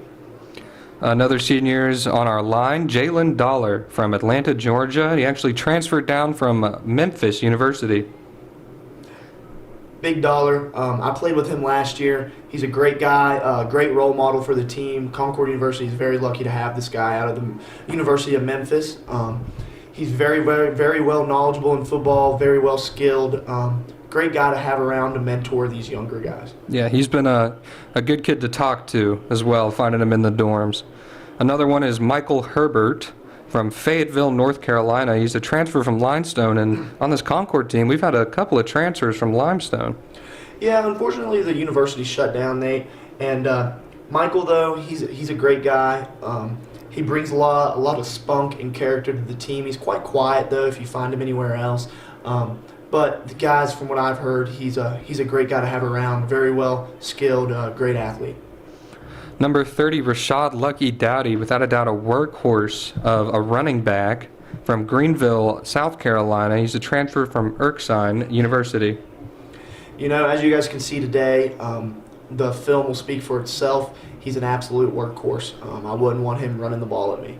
Oh no, he will go straight through you rather than around you. Another wide receiver is Rodney Mike from Everness, Florida. He's a transfer from Rocky Mountain College. And on the defense, we have Corey Radcliffe, a defensive back who's actually tied third in the nation for interceptions with 5. He is a Miami, Florida native, and he is a transfer from Tusculum University. You know, I've always said DB is probably one of the hardest positions to play on the field, if not the hardest. You know, you're always in open space. You are always playing off a reaction, which all of defense is reaction, but there's not a whole lot of scheme that goes into playing DB. You're basically in free space with the fastest guy on their team, trying to make sure he doesn't catch the ball.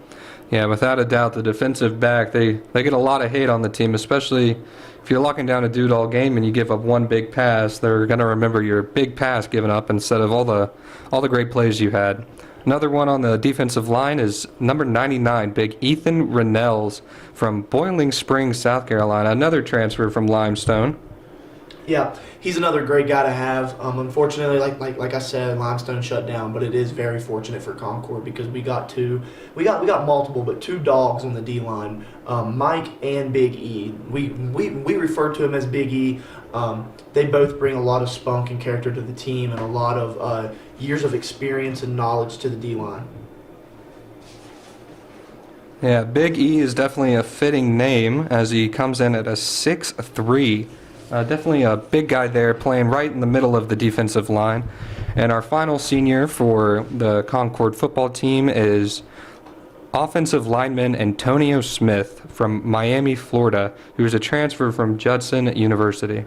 He's a big guy. I'm not sure if I could get around him. I guarantee I probably couldn't. He's been pretty locked down on the offensive line as our offensive line has only given up 6 sacks this season. They got great chemistry down there, and I believe that he is a vital piece to that.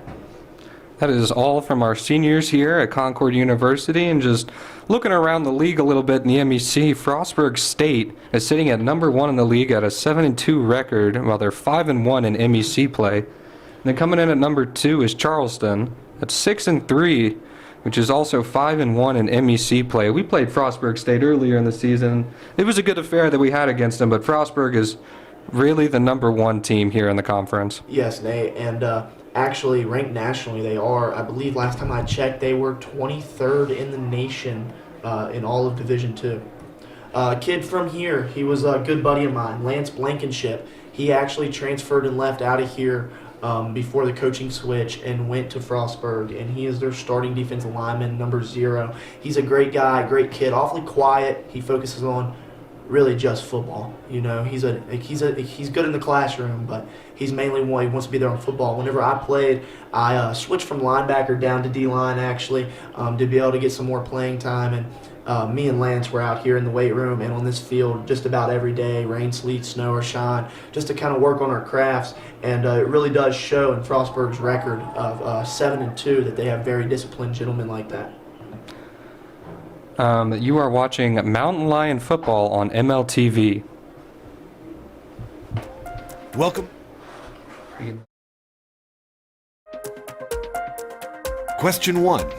What music legend performed at Concord's homecoming in 1970? The answer to that is John Denver. The acclaimed folk singer performed in the main gymnasium before achieving major fame with hits like West Virginia anthem Take Me Home Country Roads. All right, question number 2. Who is Concord's longest serving president?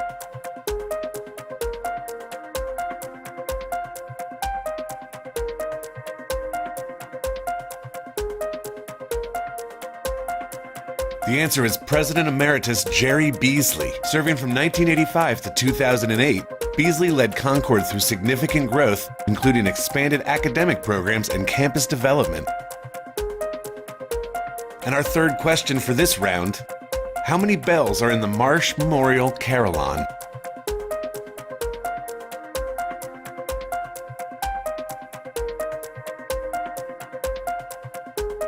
The answer is 48 bells. Installed in 1997, the Carillon honors former President Joseph F. Marsh Sr. and can play music across campus using digital and manual controls. All right, that's it for round 2. Stay tuned for our final round of Concord Trivia.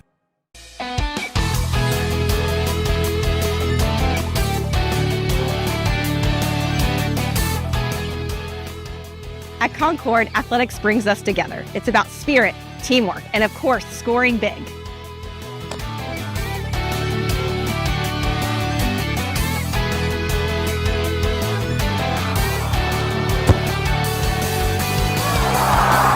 It's about celebrating every goal, big or small.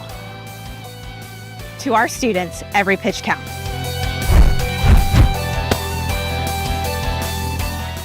Not bad, right?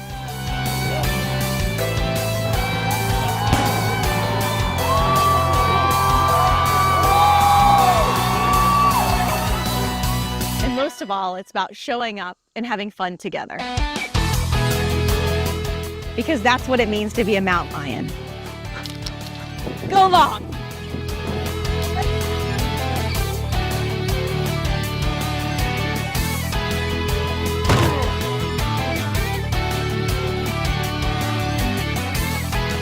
Showing up and getting your hands dirty. So come out, cheer loud, and let's make this season unforgettable.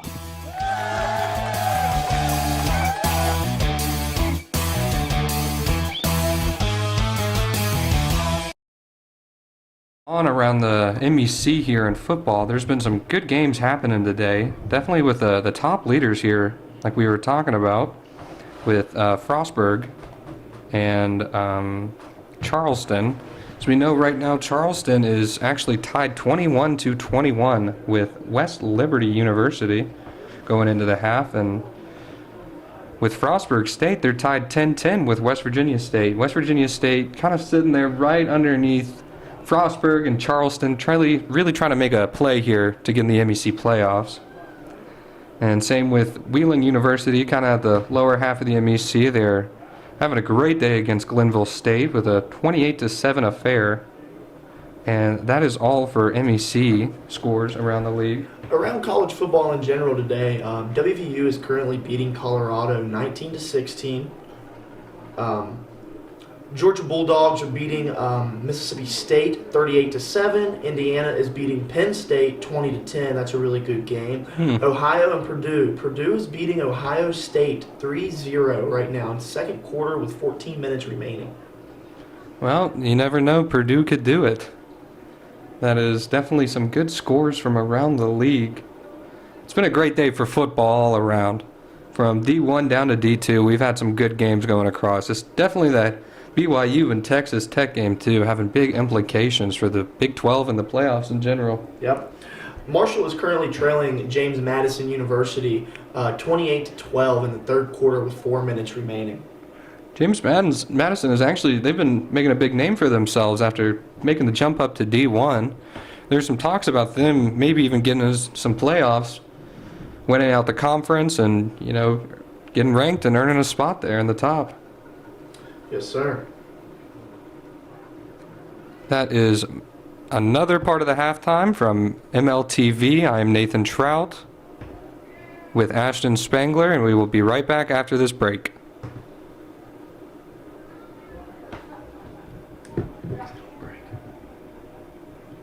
Sorry, I didn't realize you were wanting me to say my name right there. You're okay. We're on break though, right? Yeah.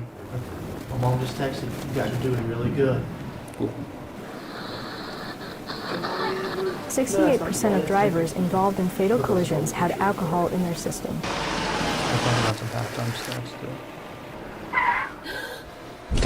too. 911, what's your emergency? Are we on break?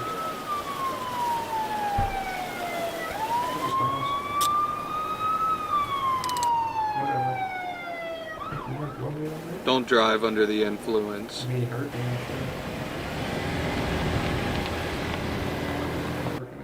Welcome back to our final round of Trivia Timeout. Can you repeat that? Question number 1. Which famous aviator has a room named in her honor at the President's house? The answer is Amelia Earhart. Earhart once visited Concord in the 1930s. Her legacy is honored with a dedicated room in the president's home on campus. Sorry, I didn't know. I would have been told. All right, question number 2, and this is a two-parter. What is the name of Concord's mountain lion mascot and the name of its own personal groundhog?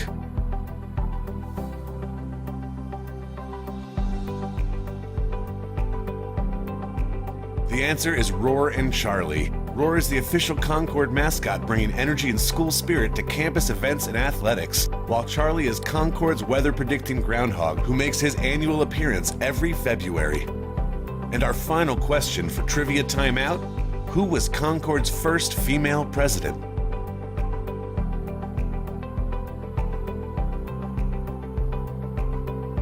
The answer is current President Kendra Boggess. Appointed in 2014, Dr. Kendra Boggess made history as Concord's first female president. As she prepares to conclude her tenure, the university community honors her years of dedicated leadership and lasting impact.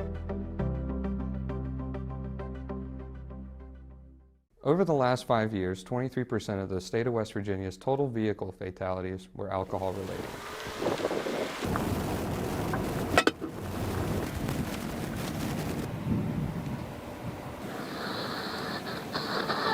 68% of drivers involved in fatal collisions had alcohol in their system.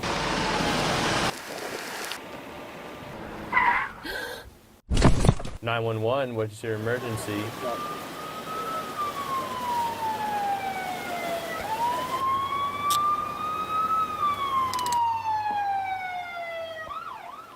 Don't drive under the influence.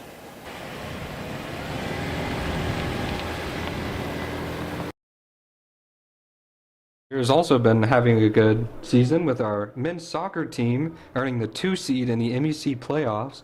They will face the winner of the West Liberty and Point Park game November 12th in the semifinals. Also with the men's soccer, Santi Pasu and Ted Roberts are named a first-team All-Conference, and one of our good friends, Eric Lotis, was named to second-team All-Conference. Eric is an absolute around great guy. He's great to work with, and he's amazing to have on the staff, especially being an RA. Moving over to CU women's soccer, Tiana Campbell is the MEC Offensive Player of the Year of 12 goals and 3 assists. And we have 2 seed in the South Division. We will play Point Park tomorrow at home at 1 p.m. We also have other women's soccer ladies that have accomplished other accolades this season. Yeah, we hope Samantha, too, she's on the soccer team. We wish her good luck tomorrow in their affair against Point Park. For men's basketball, they are set to face Indiana, Pennsylvania in the first regular season game November 14th. And same with women's basketball, set to face Seton Hill at home November 14th for their first regular season game. Also around the school, there's been talk of the new training facility, the Woodland and Earl Kendrick Practice Facility, which houses a full turf field, track, a full weight room, 2 golf simulators, and a recovery area.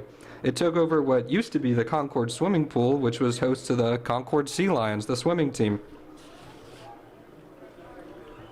Concord also, this is very exciting, announces a new 5-year deal with Under Armour. Yeah, hopefully. I'm tired of getting Nike apparel here at Concord. Yeah, darn.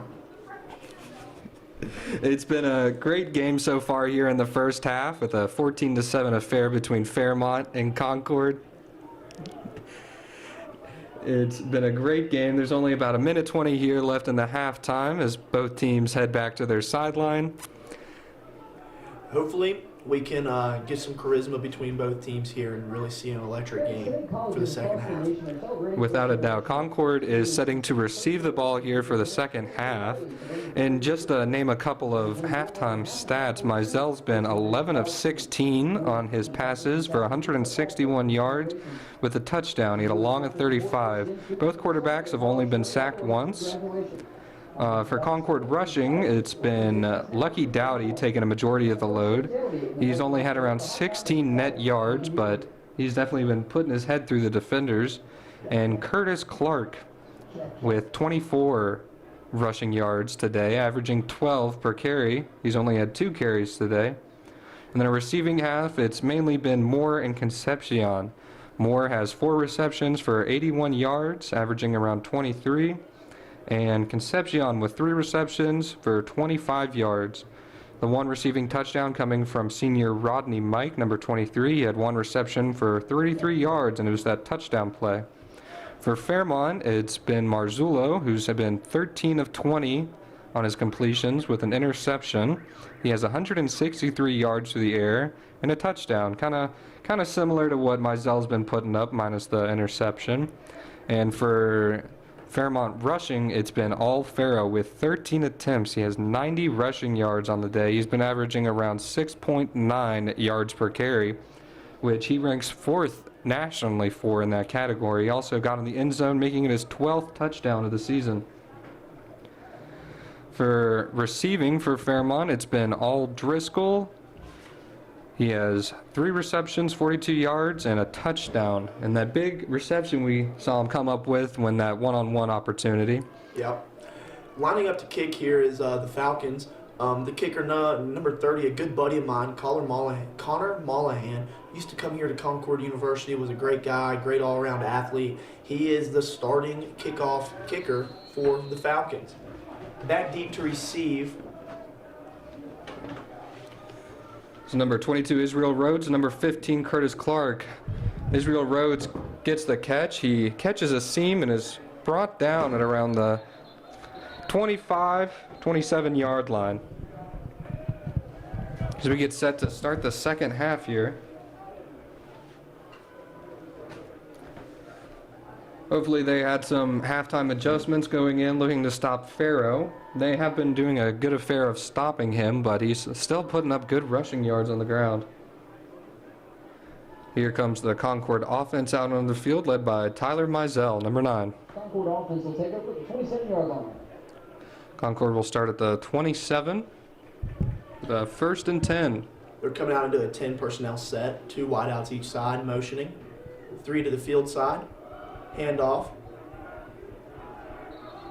And they were swallowed up behind the line of scrimmage. It was number 22, Israel Rhodes, that got the ball, but luckily, or not luckily, but sadly, he went nowhere with it.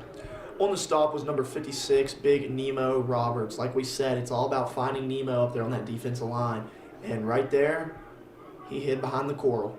Yeah, they found Nemo with that one. It's a 2nd and 10. There was no loss or gain on the play. Set up in a 10 personnel, 3 wideouts to the field side, 1 to the boundary. Mizell takes the snap. It's a handoff to Lucky Dowdy. Breaks a tackle, pushes a kid into the ground, and throws his shoulder into another one. Getting about a gain of 7 on the play. On the stop there, number 14, Tristan Williams. It'll bring up around a 3rd and 2 for Concord to convert here, make that a 3rd and 4. 3rd and 4 for Concord. For the Falcons, this is what we call a money down. 3rd and medium, and your defense is on the field. This is what you call money down. You get off the field here and you get paid. Without a doubt, Fairmont's looking to get paid, and Concord's looking to pay them with a little bit of a touchdown drive here. Fakes the handoff. Takes a shot downfield into double coverage. It was intended for number 23, Rodney Mike. The pass goes incomplete out of bounds. It was good coverage on the play by Fairmont, and definitely they got their money there on that down. This brings on the punt unit for Concord.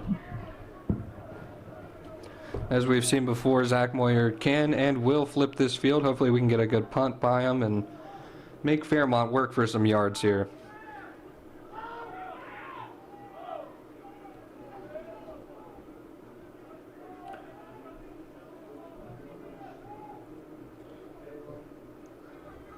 Moyer back to receive the snap.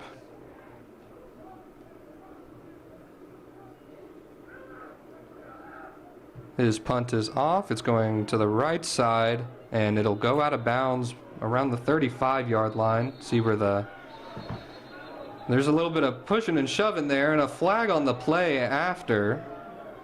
Coming from number 16. Let's see what the flag is here. Emotions are high. Number 16, that's Rico Wright, a quarterback. He is the long snapper as well. Looks like he's kind of playing a Swiss Army knife unit to try to get himself on the field. In college football, that's what it's all about. However you can get on the field, that's what you got to be willing to do. Make your name playing anywhere. The refs pick up their flag,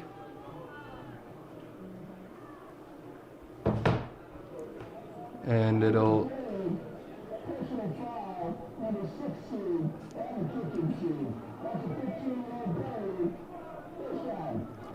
It was a personal foul after the play on number 16, like we said, and that'll add around 15 yards to Fairmont's drive. Kind of another penalty here, kind of giving Fairmont free yards. Yep, and that's kind of just the shooting yourself in the foot there, Nate. Marzullo sets up in the gun. Brings his two tight ends back with Farrow to his right. The handoff to Farrow. He breaks a seam and is tackled around the 35-yard line. 25, correction on that. And we'll see if the chains crew gives it to him for a first down. I tell you, Nate, it is really exciting to watch that kid run. He is electric. Every time the ball touches his hand, he's going to make something out of nothing. Quick play by Fairmont. The pass goes incomplete. Little back shoulder there. That ball really should have been put in front of him, and he had been wide open for a touchdown, never been touched. Yeah, they caught Concord there on their heels with a quick play. The pass was intended for number 5, Winston Page. You know, that could partly be the defensive staff for Concord's fault, not getting the call in quick enough. The handoff to Farrow again. He'll follow his blockers and get up for the first down. Pyle pushing him back, but they will stop his forward gain at around 25, and 24. He is stopped there by senior Michael Herbert on the D-line. This D-line has been a big part of Concord's defensive success, without a doubt, having many stars there on the D-line and a lot of big dudes, especially Biggs. Yeah. Number 85. With a last name like Biggs, you have to be a big guy. He stands about 6'6", about 240, 245. Marzullo throws a fade ball to the corner. It is broken up. Number 21 on the breakup. Berlin Campfort, a DB out of Miami, Florida. The pass was intended for number 9, Fred Highsmith. It was a good shot to take, but definitely a little less on the ball there than he needed. I feel like if he would have put a little bit more on it, that could have been a touchdown look there for Fairmont. Marzullo sets up with his two running backs and Highsmith in motion. Fakes the handoff, rolls out to his left, and the pass is incomplete. It was intended for number 2, Leon Hatcher, but he was knocked off course. There's an injury on the field on the Concord side. We hope all is okay. The AT staff running out there to help him.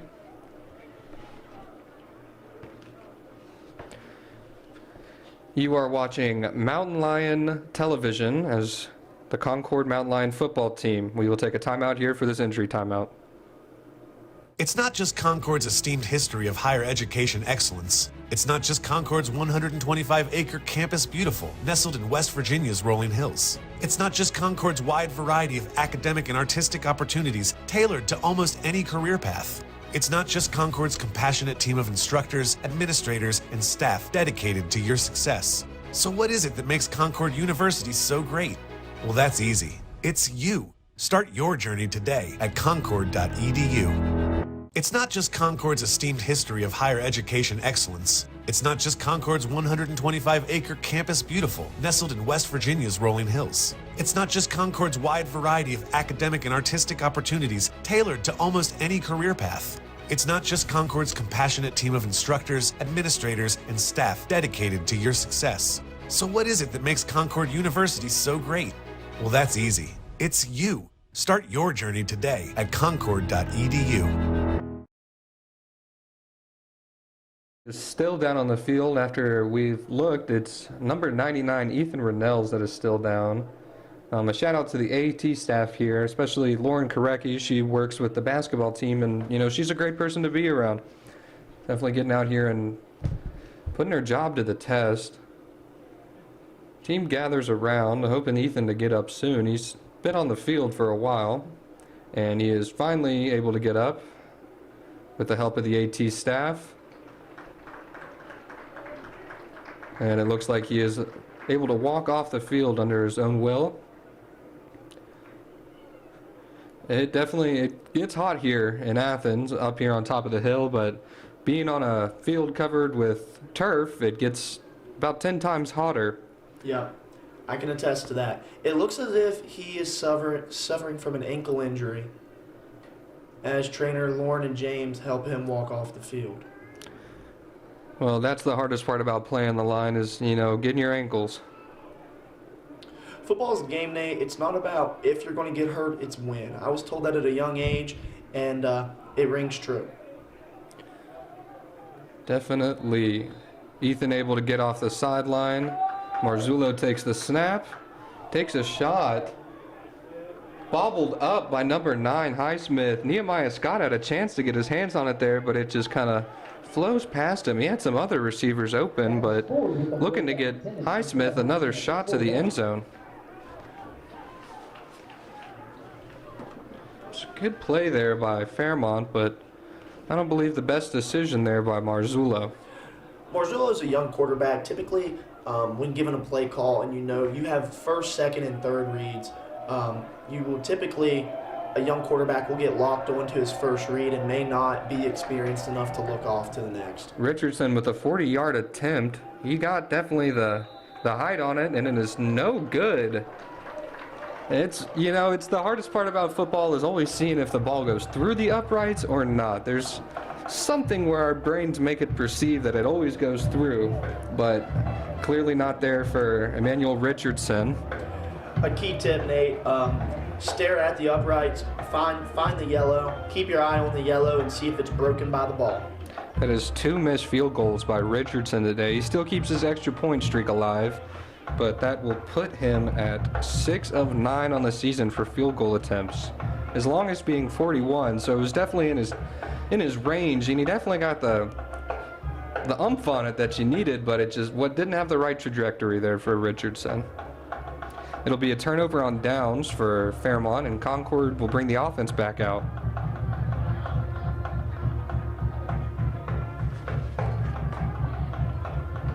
It's been not as much of a shootout as we thought it would be today. Definitely a defensive game. Score only being 14-7 here at the half. Start of the third quarter. Yep. Sometimes these are the most exciting games to watch, Nate. Sometimes those big shootouts. Rewind back to the 2022 season whenever Concord played the University of Charleston. The score ended up being 69-65, I believe. It was an absolute shootout. Sometimes these grudge games like this are a little bit more entertaining. So it's all about who wants it more. Mizell with the keeper. He will toss it up to Concepcion. Kind of getting away from the sack there. Concepcion had a chance to make a catch on that play, but really it was a good idea by Mizell to throw it out of bounds there and stop the loss. Yeah, I'm not even sure how Mizell saw. He had 66 and 56, one of which being Nemo Roberts, the other one being Matt Pack, and those are two big guys in front of him, and you're unable to see. And so that was still a pretty decent ball that Conception had a chance to make a play on. Handoff to 30, Lucky Dowdy. A small gain on the play. It'll bring up third down for Concord. The ball spotted directly at the 30-yard line. It'll be a gain of 5 for Lucky Dowdy. Money down here for the Falcons, third down and medium. You want to get off the field and get paid, give your offense a chance to have some decent field position after the punt. Yeah, this feels very similar to Concord's last drive. Mizell sets up in the gun, sends Lucky Dowdy in motion to his right, takes a shot over the middle, and it is caught for the first down. That was number 23, Rodney Mike, the senior on the team, who averages 16.33 yards per game. Same with Concord after Dom Collins going out. It's kind of been a wide receiver by committee, spreading the ball around, making sure everybody gets the love. That's really what you want to see on the team is a well-balanced, because you have weapons everywhere. It's hard to game plan against it. Mizell sets up in the gun again with 3 wide receivers to his left, fakes the handoff, and is a quick pass over the middle. And there is a flag on the play. I wasn't going to say anything, but 23 was draped all over 12 right there. All right, that mixed up. It was 12 draped on 23. Rodney Mike was the intended receiver. Running Mike was able to get his other arm up. The DB was hanging on so bad. The refs are talking it over. Let's see what the white cap has to say after this one.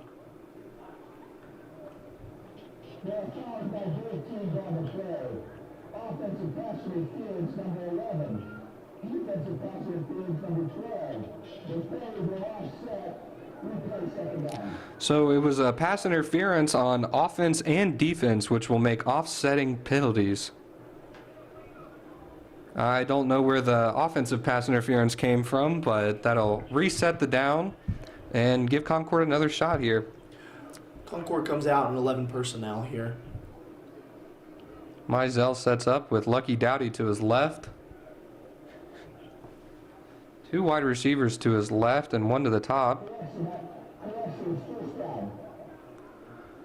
Little bit of mishap there from the referee crew. Mizell takes the snap, and it is a handoff to Lucky Dowdy. Catches a break and runs through number 8 for about a gain of 8 on the play. Like we said with Lucky Dowdy, he'd rather go through you than around you. Yeah, Nate, that was beautiful. That's exactly how power's supposed to look. That H-back pulling across, running back goes right behind him, find the hole, second man, second level, lower your shoulder, and get what you can get. That's exactly how power's supposed to look. There's something to be said about the ground and pound. Sets up second and short here for the Concord offense. It's about a 2nd and 2. Mizell in the gun again. Lucky Dowdy to his left.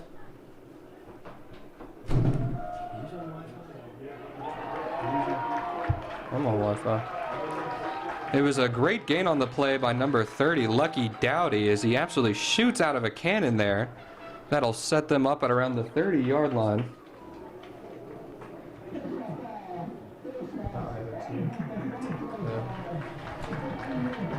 Another 15-yard penalty at the end of the play there. Putting Concord into their own red zone here.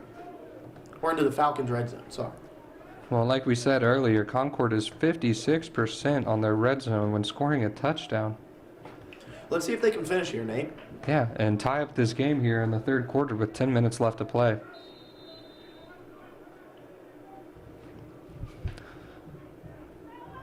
Mizell with two wide receivers to his left, one to his right, and the tight end set up. 10 personnel motioning to 11. Sends the tight end into a blocking.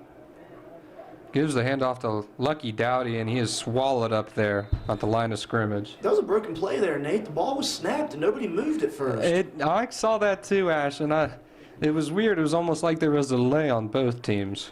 Lucky Dowdy coming out for probably the first time this entire game. In is number 22, Israel Rhodes. Yep.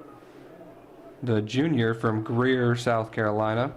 So far in the season, he has 186 net yards and a touchdown on 53 attempts. Motioning into 11 personnel, Damari Hamley.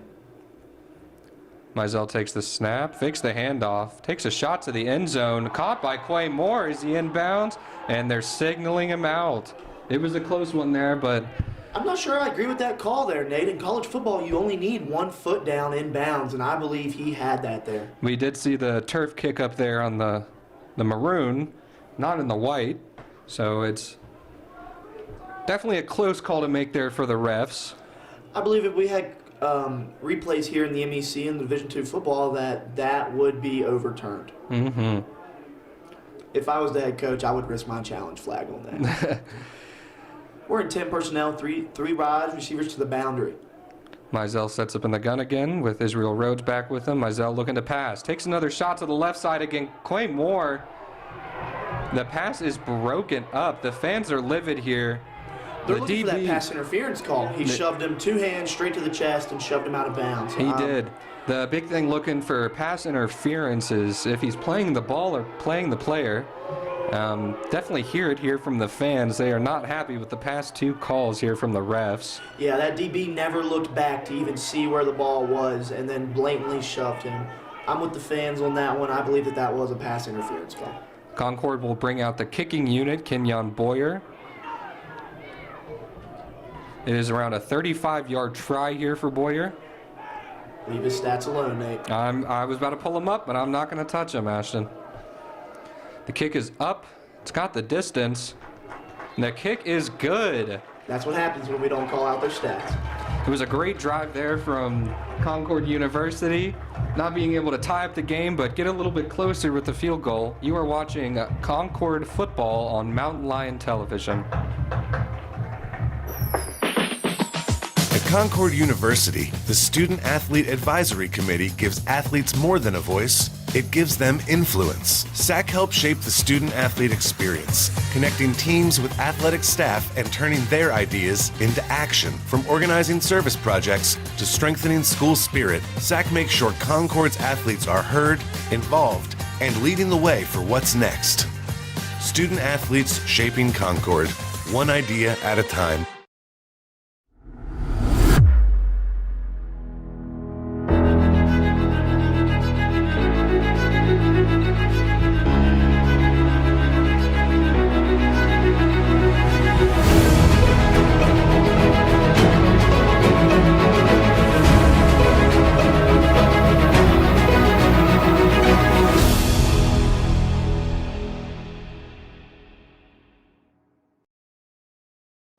Concord still coming up with some points there on the drive.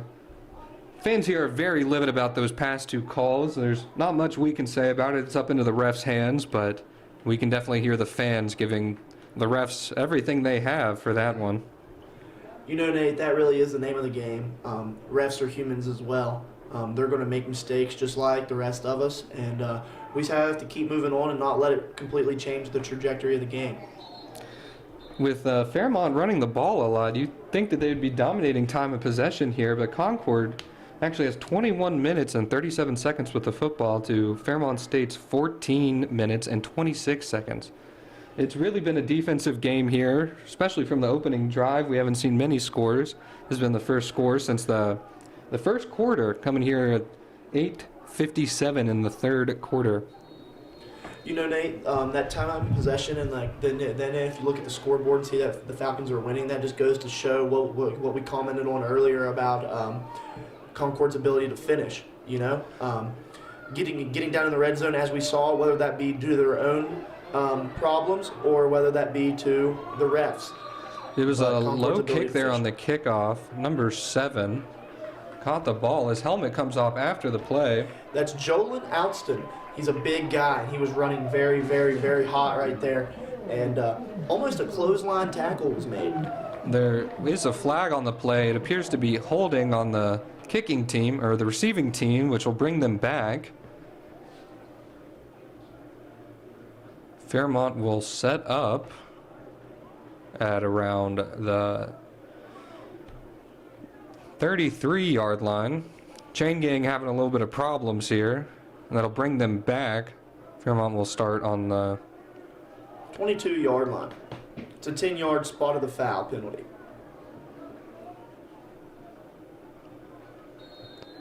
Fairmont sets up in the pistol. The single running back behind them switches over. They've been doing this a lot all game. Moving into a 12 personnel. Hand off to Farrow, catches some tackles. Just kind of works his way up. Another flag on the play behind the line of scrimmage. Have a little scuffle going on down here between number 8, Kai Brown, and number 4, David Driscoll, the big tight end of the Falcons. Well, like you said, these battles they get to both teams, they get to all the players. They've already had a personal on Concord. Yeah, Nate, you get out here, you have, at the college level, everybody is technically a grown man, and you're out here putting your body on the line week in and week out to try to fight with your brothers. Emotions get hot, you know, it happens. It makes the game more interesting, and it just shows your passion. Marzullo keeps it. Tass is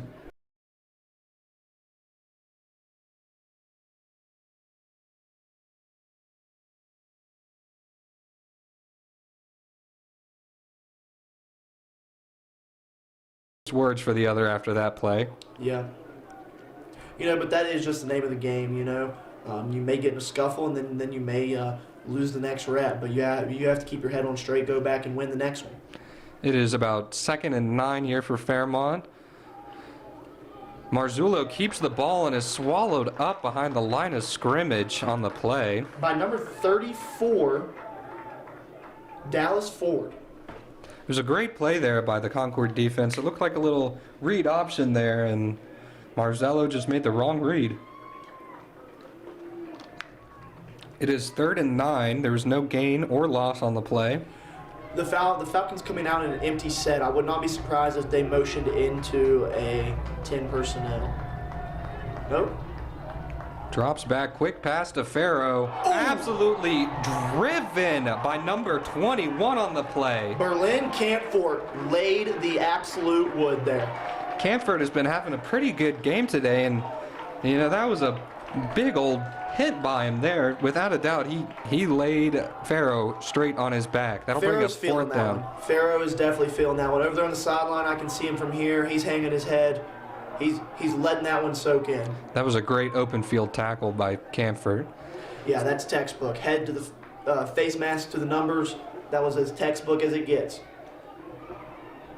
Clark will keep the ball, and it'll bring him back about a couple yards. It was a great defensive stop there for Concord, making the turnover and giving Concord a shot here to go score some points with 6:50 left in the 3rd quarter. Clark is young, and I'm sure they're trusting in his wheels that he has, because he has definitely shown his ability to break free. But right there, I think with a few years of experience, he will learn that he should probably fair catch that one right there and be able to save his team about 7 yards. That's something that only comes with experience, though. But on the other hand, I really like his ability to trust in himself. You know, as a really young guy coming in, he's trusting in his own ability to run the rock.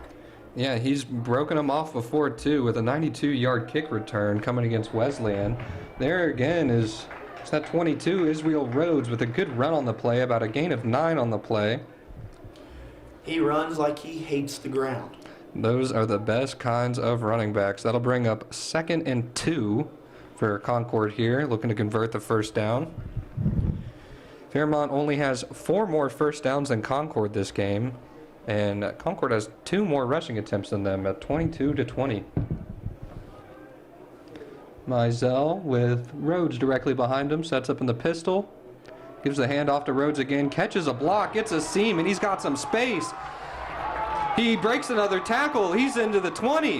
What a great run by Israel Rhodes there, man. He absolutely shot out of a cannon coming out of that line. As Marshawn Lynch would say, that's beast mode. Yeah, that was without a doubt a beast mode type run there for Israel Rhodes. Flag on the play. It'll bring the play back. See, Nate, that's what we talked about over and over today. Concord's ability to keep the penalties to a minimum. On a play like that is absolutely crucial when you're down. It is. I mean, that brings back a big old run there for Israel Rhodes. It brings back a big old play there for the team. That set him up in great field position, put him in the red zone, but it's going to be called back all the way to Concord's 30-yard line. And then, Nate, as we talked, demeanor plays a huge part. You know, look at Concord's demeanor right now. Heads are hung. People are unfocused. You know, even though despite the big play being taken back, you need to get angry, go back, get lined up, and play again. It's kind of been the story of the season here for Concord, letting the penalties and the mishaps kind of get the best of them. Completely agree. Mizell sets up again. 2 wide receivers to his left, 1 to his right. Sets up in the gun. Sends the tight end in motion across the line. Low snap. He still picks it up. Evades the rusher. Looking downfield, will take it with his own legs, and it'll be about a gain of 5 on the play for Mizell there. This brings up money down for the Falcons. Like I've said over and over, get off the field here, take the money to the bank, and enjoy the rest of your Saturday. Well, for both teams, it's been a lot of money downs, and they've definitely earned their money this game. It'll bring up about 3rd and 8 for the Concord Mountain Lions. Curtis Clark is in the backfield, the freshman. Mizell sets up again with 2 wide receivers to his left and 1 to his right. 11 personnel, the offset tight end. Mizell talking to his line. And it looks like Timeout, Concord. Cody Edwards wasn't liking what he was seeing there on that play, so we'll call a timeout. It's been a good game here at Callahan Stadium between the Fighting Falcons and the Mountain Lions. Not as high scoring as we thought it would be, but definitely a grudge match between the two. Concord is only 36% on their third down conversions this year. Definitely one of the lowest in the MEC.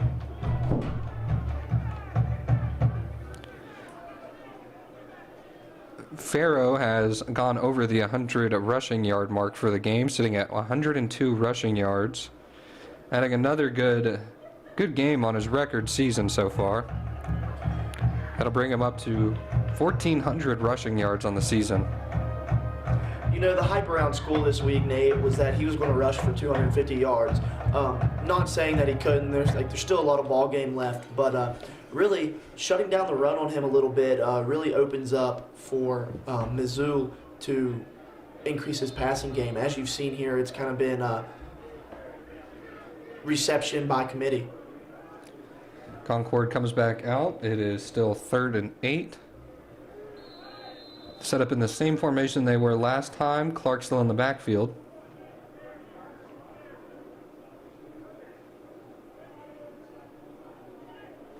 Fairmont kind of coming off the line, and there is a false start on 23, Rodney Mike. I don't really know what happened there, but, you know, Rodney started running for goal, and he was going to catch a touchdown with that one. Another penalty for Concord. Can't have this within your own red zone. No, it's the whole season, and definitely this game, it's been the killer. For Concord, that'll bring him to 8 penalties on the day for 75 yards. Concord sets up again. Low snap by Mizell. Holds the ball, escapes the pressure. Quick throw to Curtis Clark. It is bobbled, and he caught it, still in bounds, but it'll only be about a gain of 2 on the play. That'll bring up 4th and 11 for Concord, bringing on the putt team again with Zach Moyer.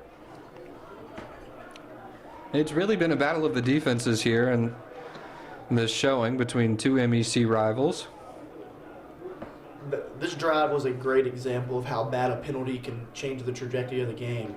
The big run by Dowdry, and he got brought all the way back. And now you can see we're bringing on the punt unit just to try to get a halfway decent field position to defend against the Falcons. Concord sets up to punt. Moyer takes the punt. Gets a hold of that one. And it is out of bounds again around the 40-yard line. We'll see where the refs want to spot this one. But really, it's been turnover on downs all day here for both teams. Our only scoring happening in the first quarter and at the kind of the halfway point here in the third. Time was originally flying by us here in the first 2 quarters, but here in the third, it's kind of slowed down a little bit with 4:08 left here.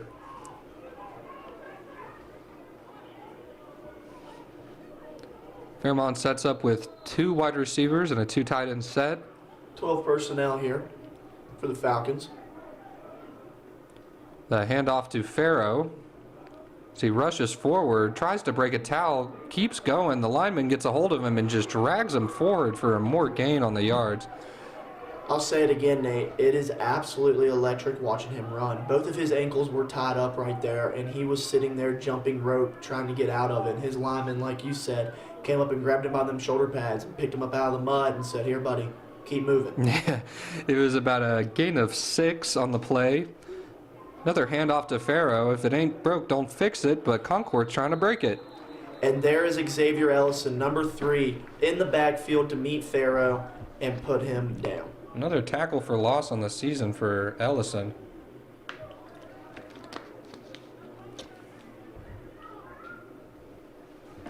Fairmont actually runs the ball on 70% of the downs on their offensive downs.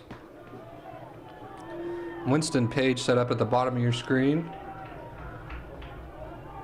Sends one in motion.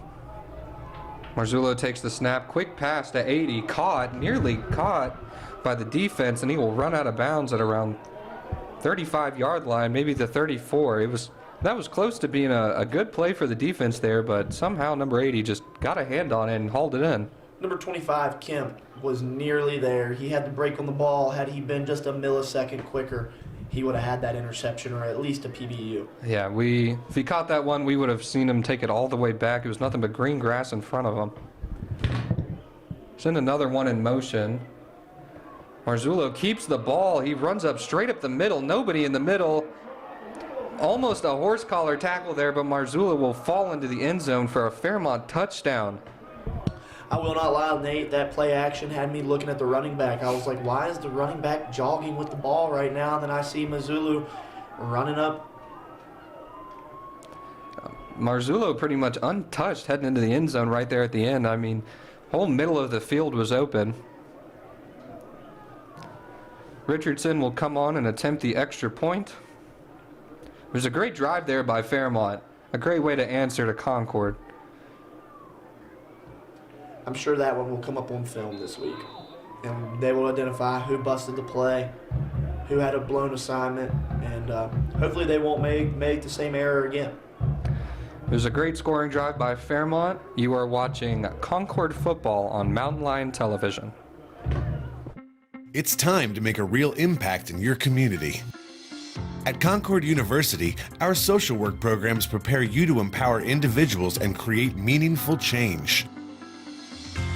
Earn your bachelor's or master's degree on campus or online while learning from experienced professionals and connecting with passionate peers. Graduate ready to lead, advocate, and inspire. Your future in social work starts here. Apply today at concord.edu.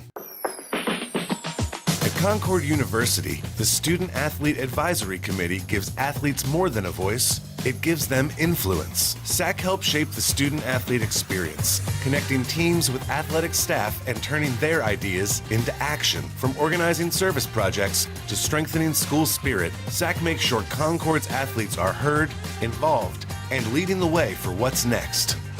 Student-athletes shaping Concord, one idea at a time. Thereby Fairmont capped off with a 33-yard rush by Marzullo. Connor Mollahan with the kick to about the 2-yard line. Number 22, Israel Rhodes, calls a fair catch.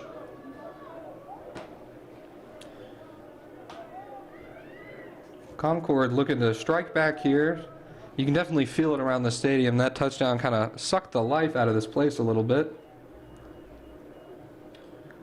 A couple of seconds thrown back on the clock. There's 2:32 left here in the third quarter. Yeah, Nate, as you said, the life was kind of sucked out. I really hope that's not the case for the players down here in Concord's offense, because if so, then this is going to kind of turn into a kick in the dead dog type of thing, and the Falcons will be able to really overpower the CU Mountain Lions. Marzullo sets up in the gun with Rhodes to his left. He has two wide receivers to his right and one to his left. Gives the handoff to Rhodes, breaks one to the outside, jumps a kid, and keeps going, breaks the tackle, and is finally pushed out of bounds at around the 46-yard line. That was a great run by Israel Rhodes. Rhodes is upset. And hopefully not brought back by a penalty. There is an injured player on the field, number 1. Uh-oh, Nate. He's holding onto his back. That's not a good sign. It's not a great sign for Fairmont.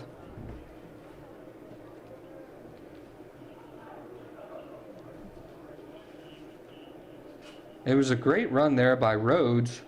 We hope all is well for the Fairmont player here. Karan Waddies is down, holding onto his back. As Nate said, I hope all is well.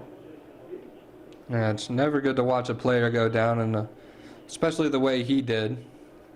Rhodes on that last run, he said, the penalty took away my last big one. I'm about to make up for it. Yeah, and he definitely did. I mean, hurdling that kid was great to watch, and he continued to break some tackles and still bust one out for a good gain on the play. The Fairmont player is still down here on the field and took his helmet off. They're helping him off the field. He is moving under his own free will, so that's a very good sign. Yeah, we finally got him out. Maybe he just got the wind knocked out of him and he's walking off under his own Seemed like maybe a stinger there. Yeah, he'll definitely be feeling that one tomorrow. Yeah, anybody that's played football for any amount of time knows how a stinger feels. That numb feeling, that surge of pain, it'll scare you and take you out for a little bit. That's for sure. Concord comes back out on offense. Wide receivers at the bottom setting up close to the line of scrimmage. Brings the tight end back, playing as the fullback position. Fakes the handoff, and it's a quick pass to 17, Damian Burrell, the 5'10 senior from Oakland. It's a good gain on the play, a quick pass. Mizell kind of knew where that ball was going before it even came out of his hand. He was stopped inbounds. That'll leave the clock running. Just under 2 minutes to go here in the third quarter. Mizell sets up in the gun again with Rhodes to his left. Gives the handoff to Rhodes, catches a good little break through the middle, and is brought down around the 40-yard line, 41-yard line. I really like that play call. 2nd and 4, power, lead blocker with the tight end.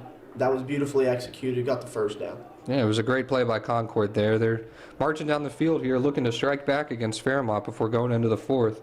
Clock is still running. It'll put us at around a minute 20 left here in the third quarter. Mizell sets up in the gun again. Rhodes still in after having some good runs. Mizell takes a 3-step drop, quick pass, and it is broken up by number 8. The pass was intended for the tight end, number 11, Damari Heller. I would consider that a pressure on the QB by Nehemiah Roberts, number 66 of the Falcons. Had a hand in Mizell's face there. Well, it was a good play, too, defensively by the D-back getting his hand up in there and knocking the pass away. Mizell sets up. 2 wide receivers to his left with the tight end in the slot. Quick pass, bobbled up, still caught by number 11 as he is taken down. That was a scary one to watch. That was Damari Heller kind of getting back for that last play. You know, when you get into the tip drill, it's really who can get to it, and I'm glad Damari kind of kept his eyes on the ball there. Montel Sims, linebacker, number 50 for the Falcons, is quite upset with himself, but there's really not much else he can do there, you know. You get a hand on a pass like that, that's you typically, 90% of the time, that's going to be a great play for your defense, whether it simply be a PBU or an interception. But it was just a lucky catch after that. Yeah, great play. Ball awareness by number 11. Mm-hmm. Mizell hands off the snap to 22. Israel Rhodes gets around the sides, tries to stiff arm one, and is brought down. Only about a gain of 2 on the play. Number 12 there on the stop for the Falcons, Caleb Benton, DB. He's 6'1", 185 pounds, a redshirt junior out of Louisville, Kentucky. Check that there was no gain on the play there. Rhodes made it back to the line of scrimmage and is on the sideline now with Lucky Dowdy back into the game. And that'll end it for the third quarter here in Athens, West Virginia. Fairmont leads 21-10. You are watching Concord football on Mountain Lion Television. It's not just Concord's esteemed history of higher education excellence. It's not just Concord's 125-acre campus beautiful, nestled in West Virginia's rolling hills. It's not just Concord's wide variety of academic and artistic opportunities tailored to almost any career path. It's not just Concord's compassionate team of instructors, administrators, and staff dedicated to your success. So what is it that makes Concord University so great? Well, that's easy. It's you. Start your journey today at concord.edu.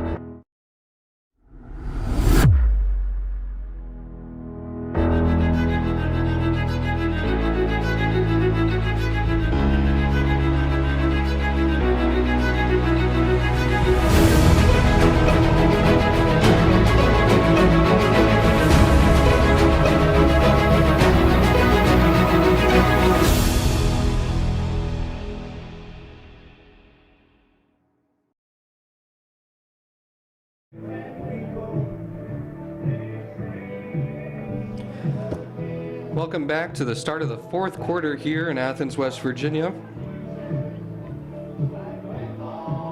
It has been a great showing by both teams. Let's see if Concord can finish here, Nate. We are on the 28-yard line. Let's see if they can punch it in the box here and bring this game to a little bit of a closer setting. Mizell sets up in the gun with Lucky Dowdy. Low snap, still gets it. Caught over the middle by 2. Concepcion with some room to run, breaks a tackle and is brought down around the 5-yard line. A good play there for Concord to convert the first down and to get into scoring position. You know, Concord really has a mix of everything. They have the speed and finesse, and then they have a back like Loudry who can just hammer down, I dare you to get in front of me type of back, you know? And it's really nice seeing how this new coaching staff is utilizing that. Yeah, hopefully Concord can get one into the end zone here and make this a tight game here in the fourth quarter. Mizell sets up in the gun again. Sends 17 in motion. Hand off to Lucky Dowdy to the right. A pitch play to 17. Helmet came off and he's still in the end zone. Wow. They're throwing flags on the play.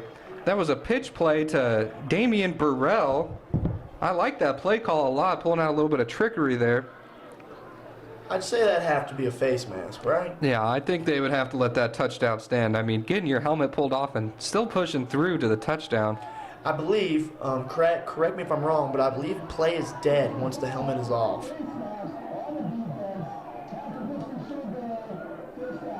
Yeah, play's dead once the helmet comes off. Play is rendered dead.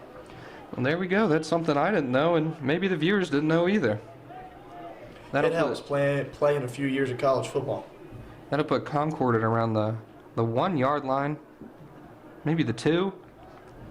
It was a great play call there, and it sucks it really didn't get in the end zone there for Concord. Pulling out a little bit of trickery to try to get in the end zone. But with a fresh set of downs and only about 2 yards to go, Concord can hopefully get in the end zone here, but definitely get some points up on the board. The big issue there is now Damian has to come out of the game for at least one play.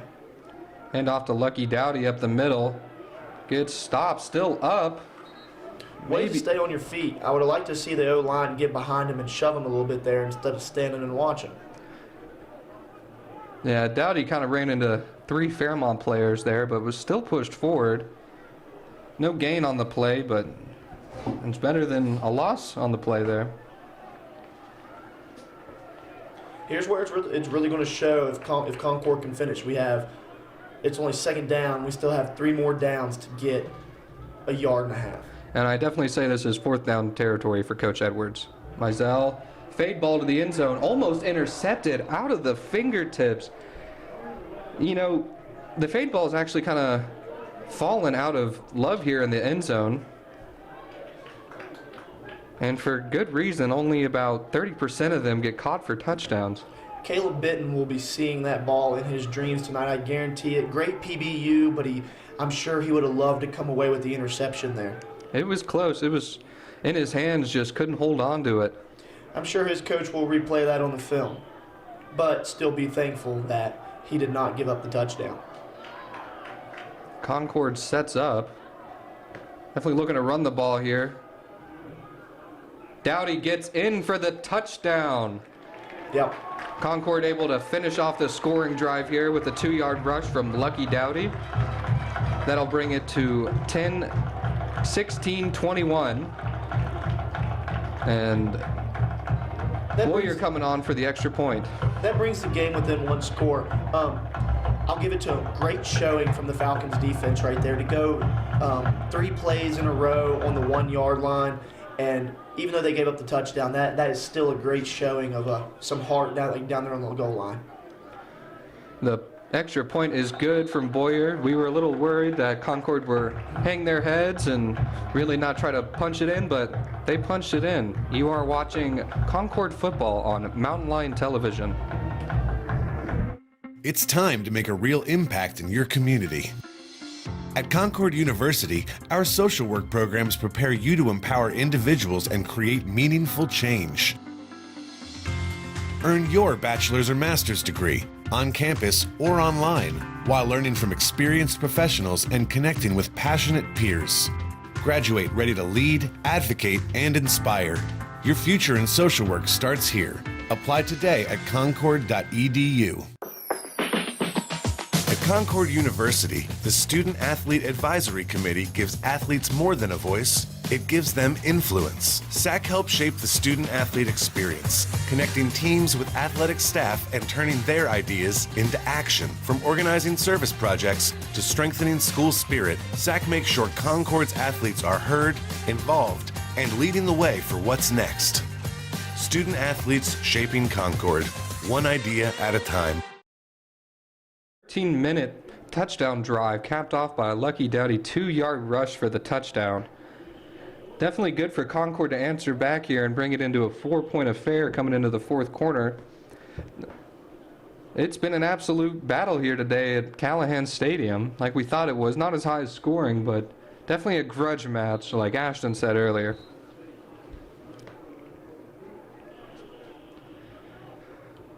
Fairmont has 172 rushing yards on the day, and 108 of those coming from Faro. Concord looking to get a stop here and hopefully score back and take the lead. Yes.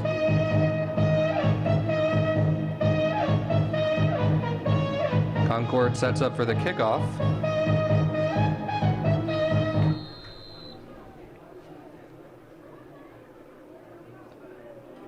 A little squib kick to the right. Fair catch is called. Number 18. Joey Ramsey, the big tight end, 6'3", 230. He's a junior. He's out of St. Mary's, West Virginia. Native kid. Yeah, we always love seeing the native kids come and play. He's a transfer in from West Liberty.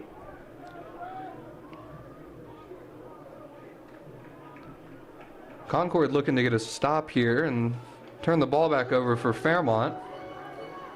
With how this game's kind of been, Fairmont could march right down the field and chew up some of this clock and absolutely kind of put a nail in the coffin here. The handoff to Faro. Gets a good couple of blocks and he'll get about a gain of 5 or 6 on the play. It's a good run. He's been running it great all day. Dollar, number 4, Jalen Dollar, our senior here on the D-line. He had quite a tough job right there. He had 2 lead blocking tight ends and the tackle to deal with, and his job is to keep outside contained. Another quick play by Fairmont, but Faro swallowed up at the line to gain. By number 1, Nehemiah Scott. Still one of the biggest players here on this defense. He'll stay back and defend the pass, but also get up into the box and stop a run. That brings up 3rd down for Concord. It's about a 3rd and 6 to convert. Concord looking to get a nice 3 and out here.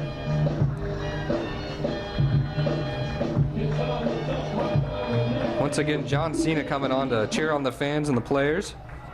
Money down here for Concord. Take it to the bank. Marzullo looks to pass, makes a quick pass. Almost caught wide open. The pass was intended for number 9. Fred Highsmith. Highsmith almost got a hand. He had 2 hands on that one, but it just slipped right through. He was wide open. There were no defensive backs around him, but still a great stop for Concord to make Fairmont turnover here on 3rd down. A great ball, too, from Missoula. You know, Missoula, he has a good ball on him. He can absolutely sling that thing.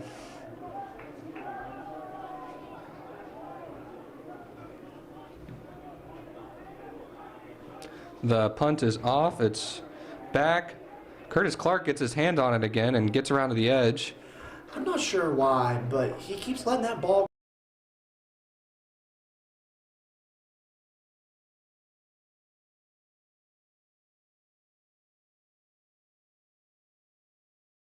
here, and a lot of the other kids on campus know it gets quite windy up here in Athens, West Virginia. So the wind may have had a little factor on the balls today, kind of pushing him a little short than what he has been thinking. But still a good save, though, from Curtis Clark. It could have been a lot worse. That ball could have been sitting down on the 2-yard line, but picked it up and was able to turn it for some positive gain on the play. What we just saw down here on the sideline was a little bit of Princeton and West Virginia natives there. Birdie Rice and our injured star wide receiver Dalton Collins were down there play fighting on the sidelines. That's nice to see, keeping the morale alive down there. Well, that's a big part about keeping your team going. You definitely need a guy to keep the morale up, especially in a close game like this that really hasn't been going Concord's way since the beginning. I believe, Nate, if they can withhold some penalties here and execute the plays that the coach calls, and I believe that they can make this a really close game and potentially come out on top. If the Falcons double down and keep doing what they're doing, I don't think they'll have an issue. Yeah, hopefully Concord can pull out a win here for their seniors on senior day. Mizell sets up with Israel Rhodes directly behind him in the pistol, 2 wide receivers to his right. Mizell takes the snap, fakes the handoff. He's looking downfield at a one-on-one matchup, almost hauled in by Damian Burrell. He could only get a hand on it, but it was great coverage on the play by Fairmont. He had other receivers open. I'm not sure. That was pretty tight coverage right there. But he also did have pressure coming from the nickel off the boundary side there. His running back picked up and easily negated it. I would have liked to have seen him look to other targets there. Mizell's really been taking these one-on-one matchups. Kind of just go and get it kind of ball. Mizell sets up with 3 wide receivers to his right, rolls out, fakes the handoff. Quick pass, broken up by 25. The pass was intended for Quay Moore. It was, once again, good coverage on the play by Fairmont State. That'll bring up 3rd and 10 for Concord University. There's Javante Wilson on the pass break up there. I mean, he's been having a good game here for Fairmont State. We've been seeing him fly around the field without a doubt. And guarding a kid like Quay Moore, it's a heavy task, but he's been holding up to it. Falcons here bluffing pressure, I believe, from their 2 linebackers. Mizell sets up again, sends Clark out in motion. A quick pass to Moore again, and the ball is knocked out of his hands by 25 again. Like I said, he's been having a great game, especially covering Quay Moore. It's a hard task to do. That'll bring up 4th and 10 for Concord, and a quick 3 and out for Fairmont State. They'll turn over the ball again, and we'll keep this going.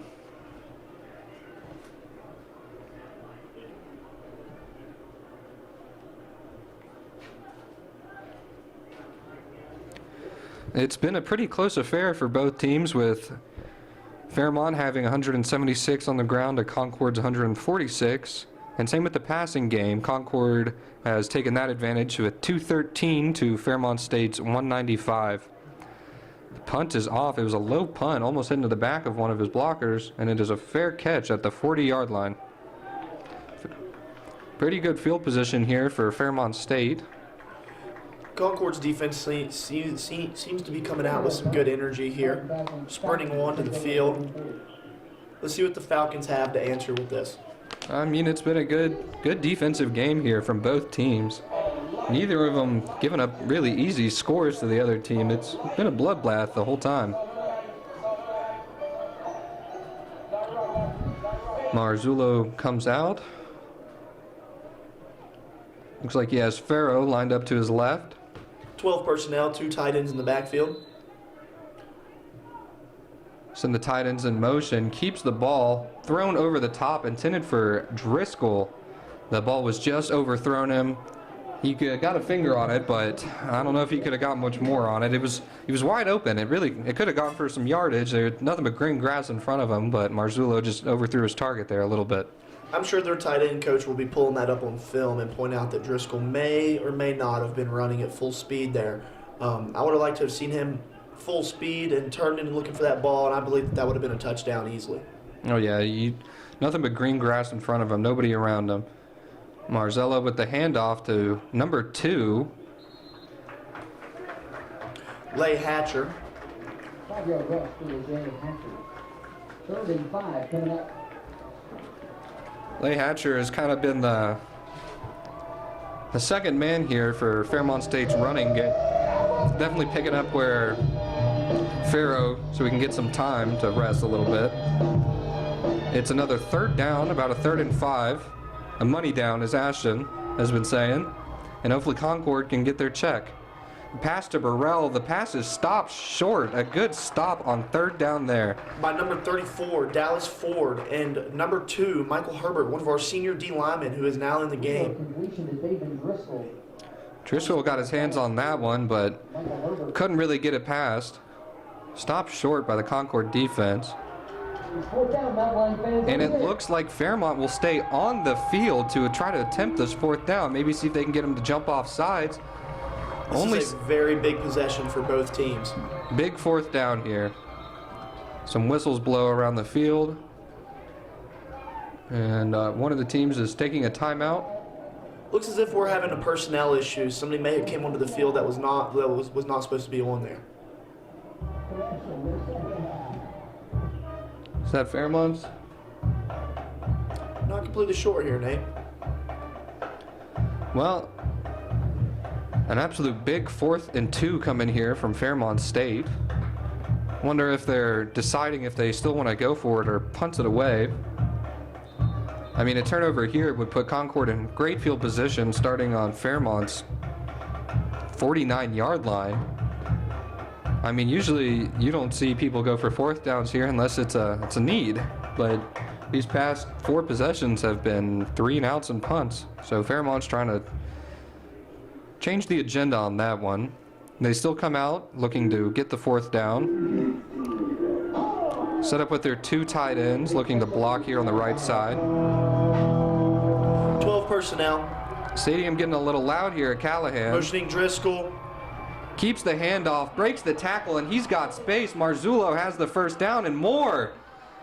He is brought down at the 21-yard line. By number 1, Nehemiah Scott. Josh Biggs, the redshirt freshman, had a chance to have him in the backfield, and he just barely slipped his grasp. I'm sure that one will be coming up in his nightmares tonight. Marzullo with an amazing run on the play to keep Fairmont's drive alive and get down here. It was 28 yards. Marzullo gives the handoff to LeJay Hatcher, and he is tackled down for about a gain of 3 on the play.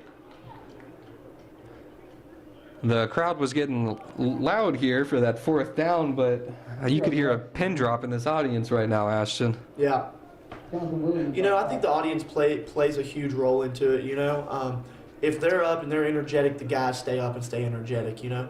I get it's hard whenever you see all these mistakes happen on the field to stay loud, but really, Concord really needs them to get up and get moving right now. It's about a 2nd and 7. The handoff to Farrow. Nearly misses Biggs there in the backfield as he goes for it. It's about a gain of 3 on the play. I'd like to see Biggs not necessarily slow down, but tighten down, because he's coming unblocked off that tackle, and as a defensive end, he needs to scrape versus just shooting out of a gun back there. You know, scrape down, read the mesh pocket, and make a decision on who has the ball. Like, he's rushing in there like a shot out of a gun, and then they're making a read off of him, you know. It brings up 3rd down again for Fairmont State. It's about a 3rd and 4, 3rd and 5. Marzullo sets up in the gun with Hatcher to his left, and they send Winston Page in motion. Taking a look, looking to take a shot, runs out to the edge, misses, slips another tackle, and is pushed out of bounds by Nehemiah Scott. Scott saw his chance there to get a good hit on Marzullo, and without a doubt, he took it. He nearly escaped number 90, Polanco, our D lineman, who's just now getting in the game. He nearly had him back there in the backfield. Nehemiah Scott looks like he has some choice constructive criticism for his D line there. I believe we're having some blown assignments down on the D line. About a 35-yard field goal attempt here by Richardson. The kick is up, and his kick is good. That'll be 3 points for Richardson, bringing him to 7 and 10 on the season. You are watching Mountain Lion football on Mountain Lion Television. It's not just Concord's esteemed history of higher education excellence. It's not just Concord's 125-acre campus beautiful, nestled in West Virginia's rolling hills. It's not just Concord's wide variety of academic and artistic opportunities tailored to almost any career path. It's not just Concord's compassionate team of instructors, administrators, and staff dedicated to your success. So what is it that makes Concord University so great? Well, that's easy. It's you. Start your journey today at concord.edu. It's not just Concord's esteemed history of higher education excellence. It's not just Concord's 125-acre campus beautiful, nestled in West Virginia's rolling hills. It's not just Concord's wide variety of academic and artistic opportunities tailored to almost any career path. It's not just Concord's compassionate team of instructors, administrators, and staff dedicated to your success. So what is it that makes Concord University so great? Well, that's easy. It's you. Start your journey today at concord.edu.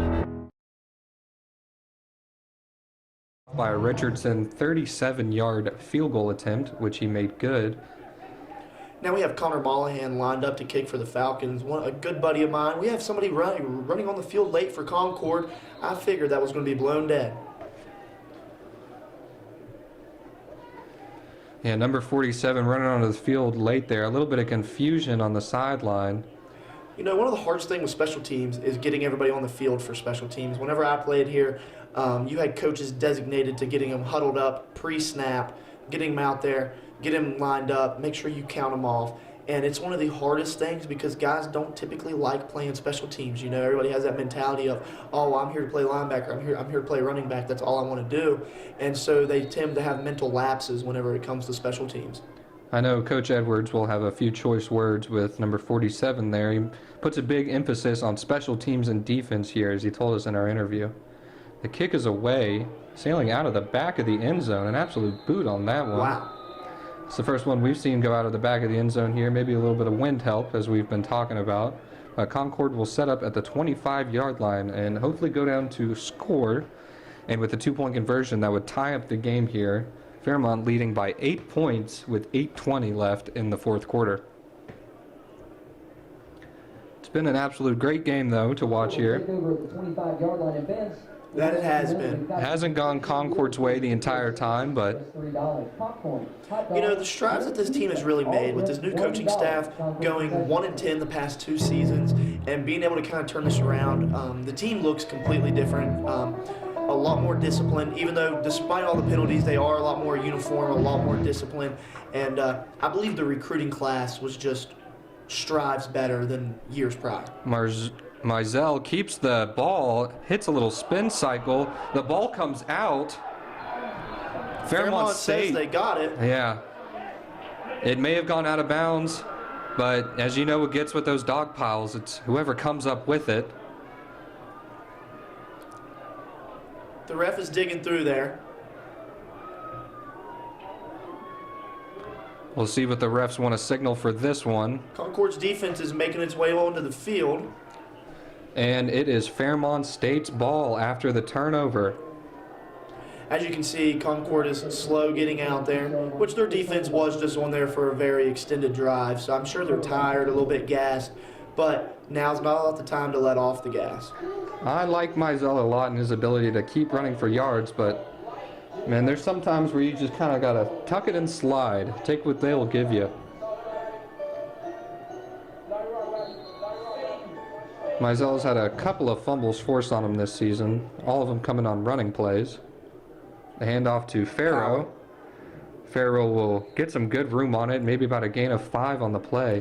One thing about Farrow is he may get contacted early and he may be going down, but what he does very, very well is fall for extra yardage. Right there, he was spun completely around, facing back the way he came, and he still managed to fall for an extra 3 yards. That's a great, great characteristic to have as a good running back. Jay Hatcher in the backfield. It goes to him. He will go straight through the linebackers for about a gain of 3-4 on the play. It's been a great showing on the ground here by Fairmont State. Farrow will have 115 yards on the ground and his touchdown, with Marzullo also having a rushing touchdown.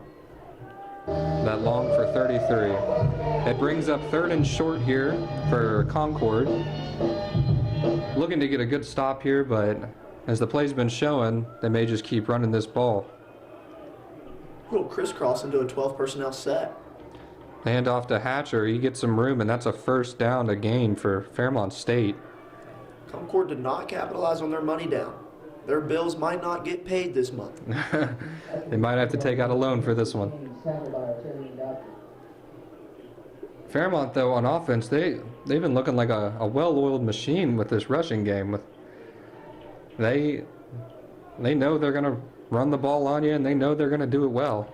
Take a moment here, Nate. Besides Biggs out there at the D end, everybody out there on Fairmont's team is much bigger than ours. Look up front. I mean, they are just...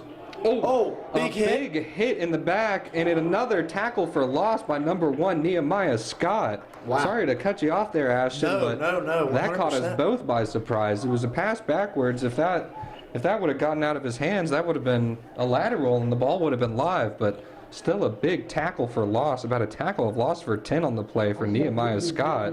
Kudos to Mazzulu, though, to keep his composure there as he's getting flatlined and be able to get that ball out and into the hands of one of his receivers. That is a great play, whether it be broken or not. That just shows that this kid is the real deal. Another handoff to Hatcher. He gets a block. He shots out of a cannon, tackled down from behind. He was looking at the end zone, almost got the end zone, but number 12 there kind of got the back of his jersey and pulled him down with all of his power. Great run by Hatcher. Rock there, way to save it. You know, I mean, any distance is better than a touchdown. Yeah. Is what we were always told. I don't care if you tackle him on the half-yard line, at least live to play another down. You know, great execution there by Fairmont's offense. Fairmont setting up again. Hatcher still in the backfield. A 3 tight end motion here. 13 personnel. You do not see that often in this league. I think there's a timeout there called by Concord. Yeah, I'm sure that's the first time that they've seen that. I'm sure they may have showed it on film in the red zone before, but Concord was not ready for that adjustment.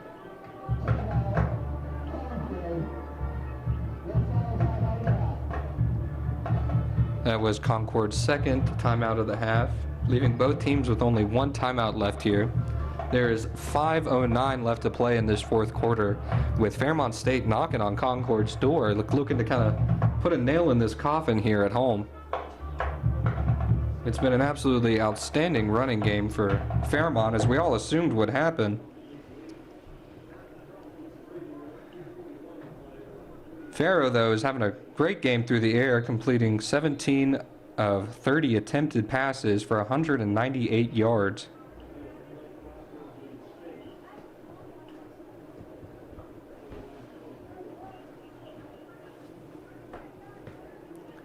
Fairmont coming out again, probably going to set up in that 3 tight end set. They got a lot of tight ends to work with and a lot of weight there on the line. As Ashton brought up, most of their line kind of towers over our defensive ends. Yeah. Fairmont sending the tight end in motion again. A quick pass, tipped up by number 4, Driscoll. This is the second time he's gotten a hand on the ball, but definitely I think he needs to believe that ball's coming to him a little bit earlier and kind of get turned around and, you know, make a play on it. Yeah, we were always told if it touches your hands, you should be able to catch it. Driscoll's probably going to look back at this game and realize that he could have had a single game All-American kind of performance had he ringed in all these balls that have touched his hands, you know. But either way, I believe he's having a fantastic game today. Yeah, both of these tight ends have had a good aim. Handoff to Hatcher. He gets up the middle, and that's another touchdown for Fairmont State. That'll be touchdown number 7 on the year for Hatcher. That'll bring the score to 30-17 with 5:02 left to play here at Callahan Stadium as Richardson comes on to extend his extra point streak. You know, there's still a good bit of game here, Nate. Anything can happen in the game of football. That's the lovely thing about it. But if I was Concord, I would try to get my morale back up and at least be able to hang on to my dignity and not let them run this score completely through the roof and let Concord kind of revert back to its old ways. You know, they've made so much progress in keeping games close. That you are watching Concord football on Mountain Lion Television. It's time to make a real impact in your community. At Concord University, our social work programs prepare you to empower individuals and create meaningful change. Earn your bachelor's or master's degree on campus or online while learning from experienced professionals and connecting with passionate peers. Graduate ready to lead, advocate, and inspire. Your future in social work starts here. Apply today at concord.edu. At Concord University, the Student Athlete Advisory Committee gives athletes more than a voice, it gives them influence. SAC helps shape the student-athlete experience, connecting teams with athletic staff and turning their ideas into action. From organizing service projects to strengthening school spirit, SAC makes sure Concord's athletes are heard, involved, and leading the way for what's next. Student-athletes shaping Concord, one idea at a time. drive took up 5:02 on the clock, capped off by a Hatcher 4-yard run. Burrell will take the kick in the end zone, looking to get some yards, and gets banged up and brought down around the 25. There's still some pushing and some shoving over there on the other side. That's Damari Hamlin over there chatting to number 1, Karan Waties. I'm sure Karan had a few choice words for our tight end there. And it looked like they were getting a little chippy. Concord sets up on offense. They need to score and score quickly to get back into this game, being down 3 scores at this point. Yep. With 4:57 left to play, Mizell sets up in the gun again. Lucky Dowdy to his left. Mizell takes the snap, gives the handoff to Lucky Dowdy, catches the edge, gets a block, and is pushed forward for about a gain of 5 on the play. I'll say it again. I'd really like to see Concord's offensive line get a little shove on the pile, because Fairmont, that's all they've been doing all game. I mean, you saw they've been picking up their running backs and dragging them down the field. Their D-line just now swarmed to the ball and shoved that pile. Well, I know these linemen, too. They enjoy run blocking more than they enjoy pass blocking. You get a little bit more action on it. Mizell takes the snap, sends Lucky Dowdy out to the left, rushes out to his right, and oh my God, that was almost intercepted by number 11. It was, with the toe tap on the side. Mizell just trying to throw it out. But number 11 comes up with a huge play for Fairmont, and the interception from Mizell. That is Nick Lago, linebacker out of Oakdale, Pennsylvania. I think they need to switch him to a tight end or wide receiver after watching a catch like that. And then let's give props also to Montel Simmons, linebacker out of Monaca, Pennsylvania. Both Pennsylvania guys came up and had a play on that right there. The linebacker with the pressure, and then Sims with the interception. Well, that has been 2 turnovers on the past 2 drives for Concord, one coming from a fumble and the other one coming from an interception. That's what you cannot do right now whenever you are down 3 scores. There's a flag on the play behind the line of scrimmage. Motioning for a false start.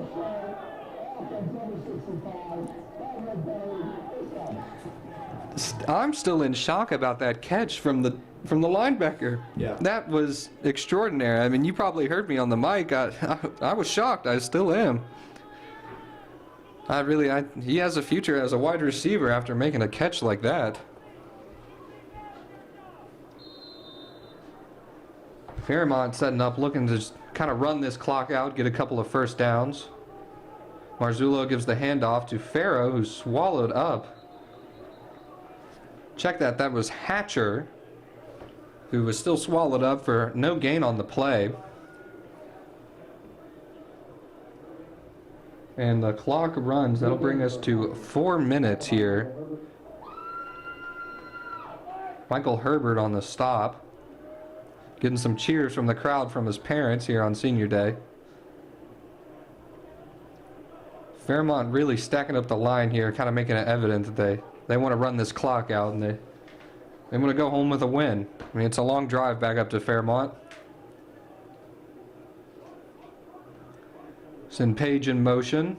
Another handoff to Hatcher. Slips a tackle and is brought down at around the 38-yard line. About a gain of 7 on the play there.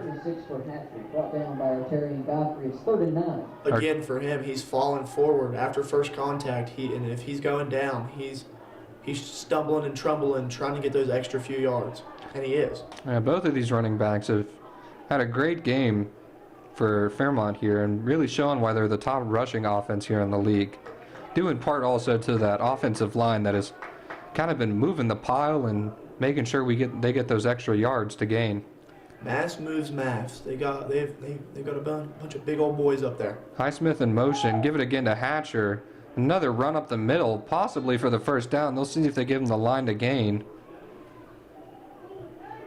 And the chain gang will move. That is another first down for Fairmont State as the clock comes to 2:30 here in the 4th quarter. Marzullo and Hatcher having a good little buddy moment there. They're going to let the clock run out, it appears, to the 2-minute warning. That is Fairmont's 23rd first down on the day compared to Concord's 19. Fairmont has put up 252 rushing yards today, with 114 of those coming from Farrow, 91 coming from Hatcher, and 56 coming from Marzullo. They have been burning the clock and pounding this ball on the ground. That'll bring us to the 2-minute warning here. You are watching Concord football on Mountain Lion Television.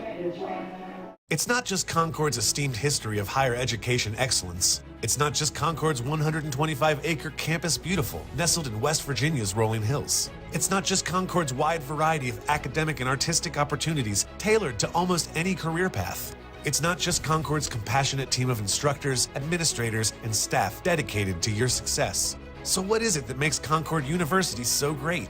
Well, that's easy. It's you. Start your journey today at concord.edu.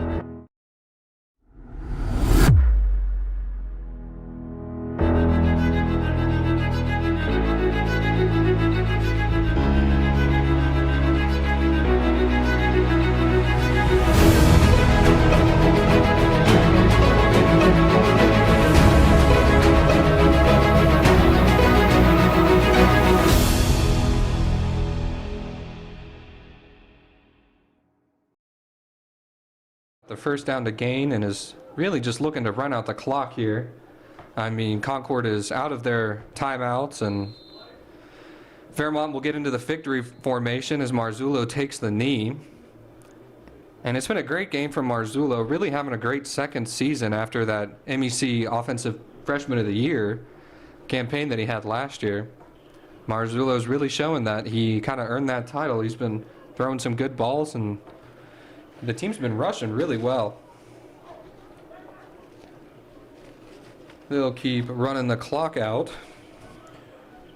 Here, I'd like to see Concord keep their composure, show some class, you know, respect that it was a well-fought game, and shake hands, and hopefully everything goes smoothly here. It was a well-fought game. It really was a grudge match here for the first 3 quarters. Fairmont kind of getting out ahead off the back of 2 Concord turnovers. It'll bring the clock down to a minute left to play. That'll push Fairmont State to their 3rd consecutive winning season, and they will jump to 6-4 on the season, while Concord will fall back to 3-7. Fairmont gets another MEC win, putting them at 3-4 in the MEC. In the last couple of seconds here of the MEC season for Concord University. You know, their record may not show it, but it's been a big turnaround here in Athens for Coach Cody Edwards and his Concord team. You can feel a different vibe around the team. There's hope for the team, especially next season. Yeah, I completely agree, Nate. If he sticks around, I believe that they could go turn this record completely upside down next year.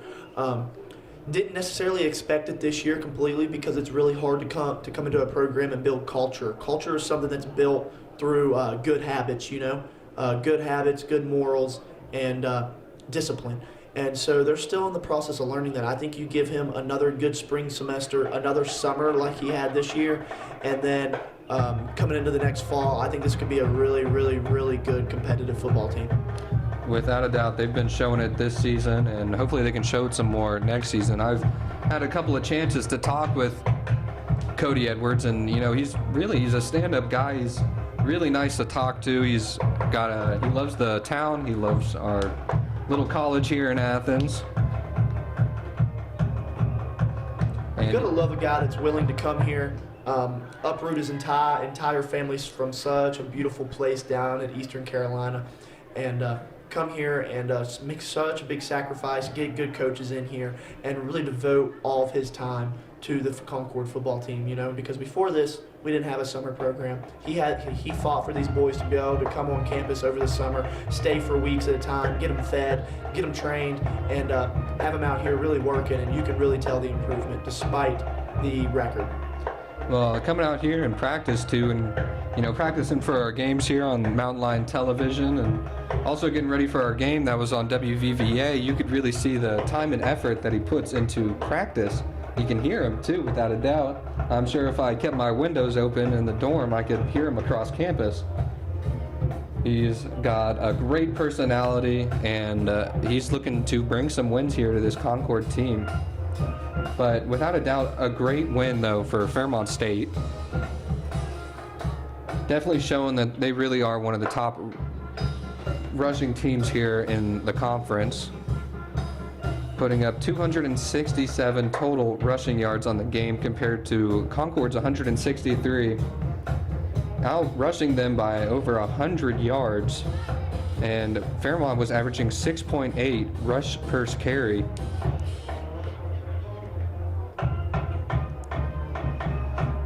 As we thought for Concord, though, they would kind of live and die by the air, which happened. But Marzullo having an absolutely outstanding game for Fairmont. Same with Farrow and Hatcher. It seems like we're having a smooth exit off the field. No discrepancies anywhere. That's always good after a hard loss at home. You want to make sure everybody gets off the field safe and you don't have any fighting and whatnot. Yeah, we had a little bit of a scuffle last home game between Wesleyan, but it's good to see that, you know, even after a loss like this, the boys are keeping their composure and keeping their heads high. A little update. WVU has become victorious over Colorado and Deion Sanders, 22-19. Action Dion up in Morgantown. Actually, I saw a picture where the Buffalo Bills, or the Colorado Buffaloes, that's my bad, they got one of their trucks stuck up on High Street in Morgantown, which, if you've ever been up there, it's a hard place to get around, let alone a 16-wheeler. Yeah. And BYU kind of getting squished by Texas Tech in that Big 12 matchup, having big implications for the Big 12 playoff picture and the playoff picture at home, as BYU was sitting at number 7 on the season.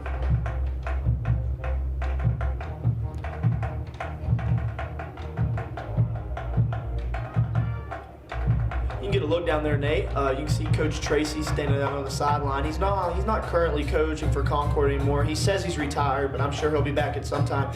He is a Concord Hall of Fame and alumni. Came here. He got a Super Bowl ring, I believe, with the New York Giants, and then played 13 years in the Canadian Football League.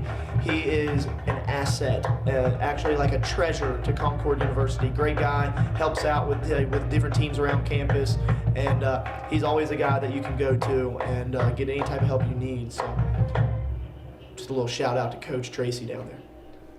Thank you for watching Concord football on Mountain Lion Television. We're going to throw a break, and then me and Ashton are going to come back and give a little post-game, but it's been a good showing here by Concord and an even greater showing by Fairmont State, definitely controlling the ground game as we thought they would. At Concord University, the Student Athlete Advisory Committee gives athletes more than a voice, it gives them influence. SAC helps shape the student-athlete experience, connecting teams with athletic staff and turning their ideas into action. From organizing service projects to strengthening school spirit, SAC makes sure Concord's athletes are heard, involved, and leading the way for what's next. Student-athletes shaping Concord, one idea at a time.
It's not just Concord's esteemed history of higher education excellence. It's not just Concord's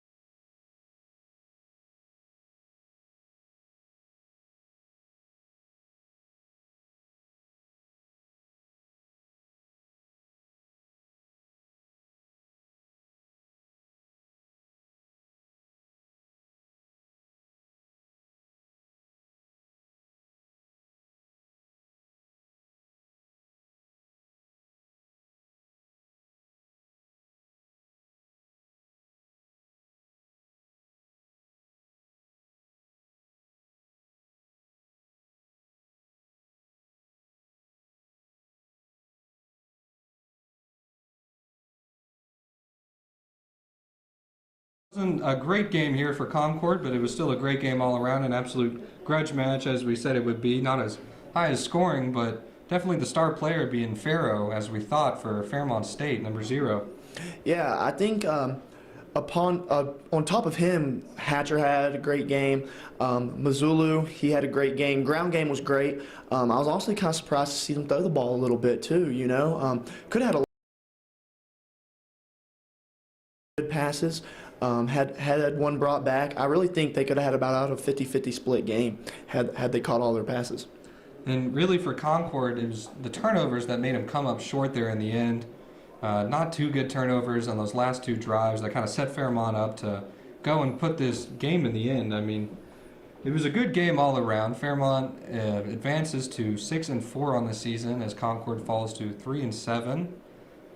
I think you're right. Those 2 turnovers in the end really put the nail in the coffin for Fairmont, but I also think the penalties played a huge part. I think you can't fight such a well-rounded opponent like Fairmont and also be fighting with yourself through penalties.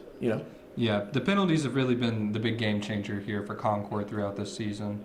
Like you said, racking up 186, I believe, against Charleston, which was a game that they definitely could have won. Yeah, no, they came out, were up 2.5 scores on Charleston, and but penalties come into play. I think here it just really shows that they are a young team. Just a handful of seniors. I'm sure that freshman class is probably over 40 players.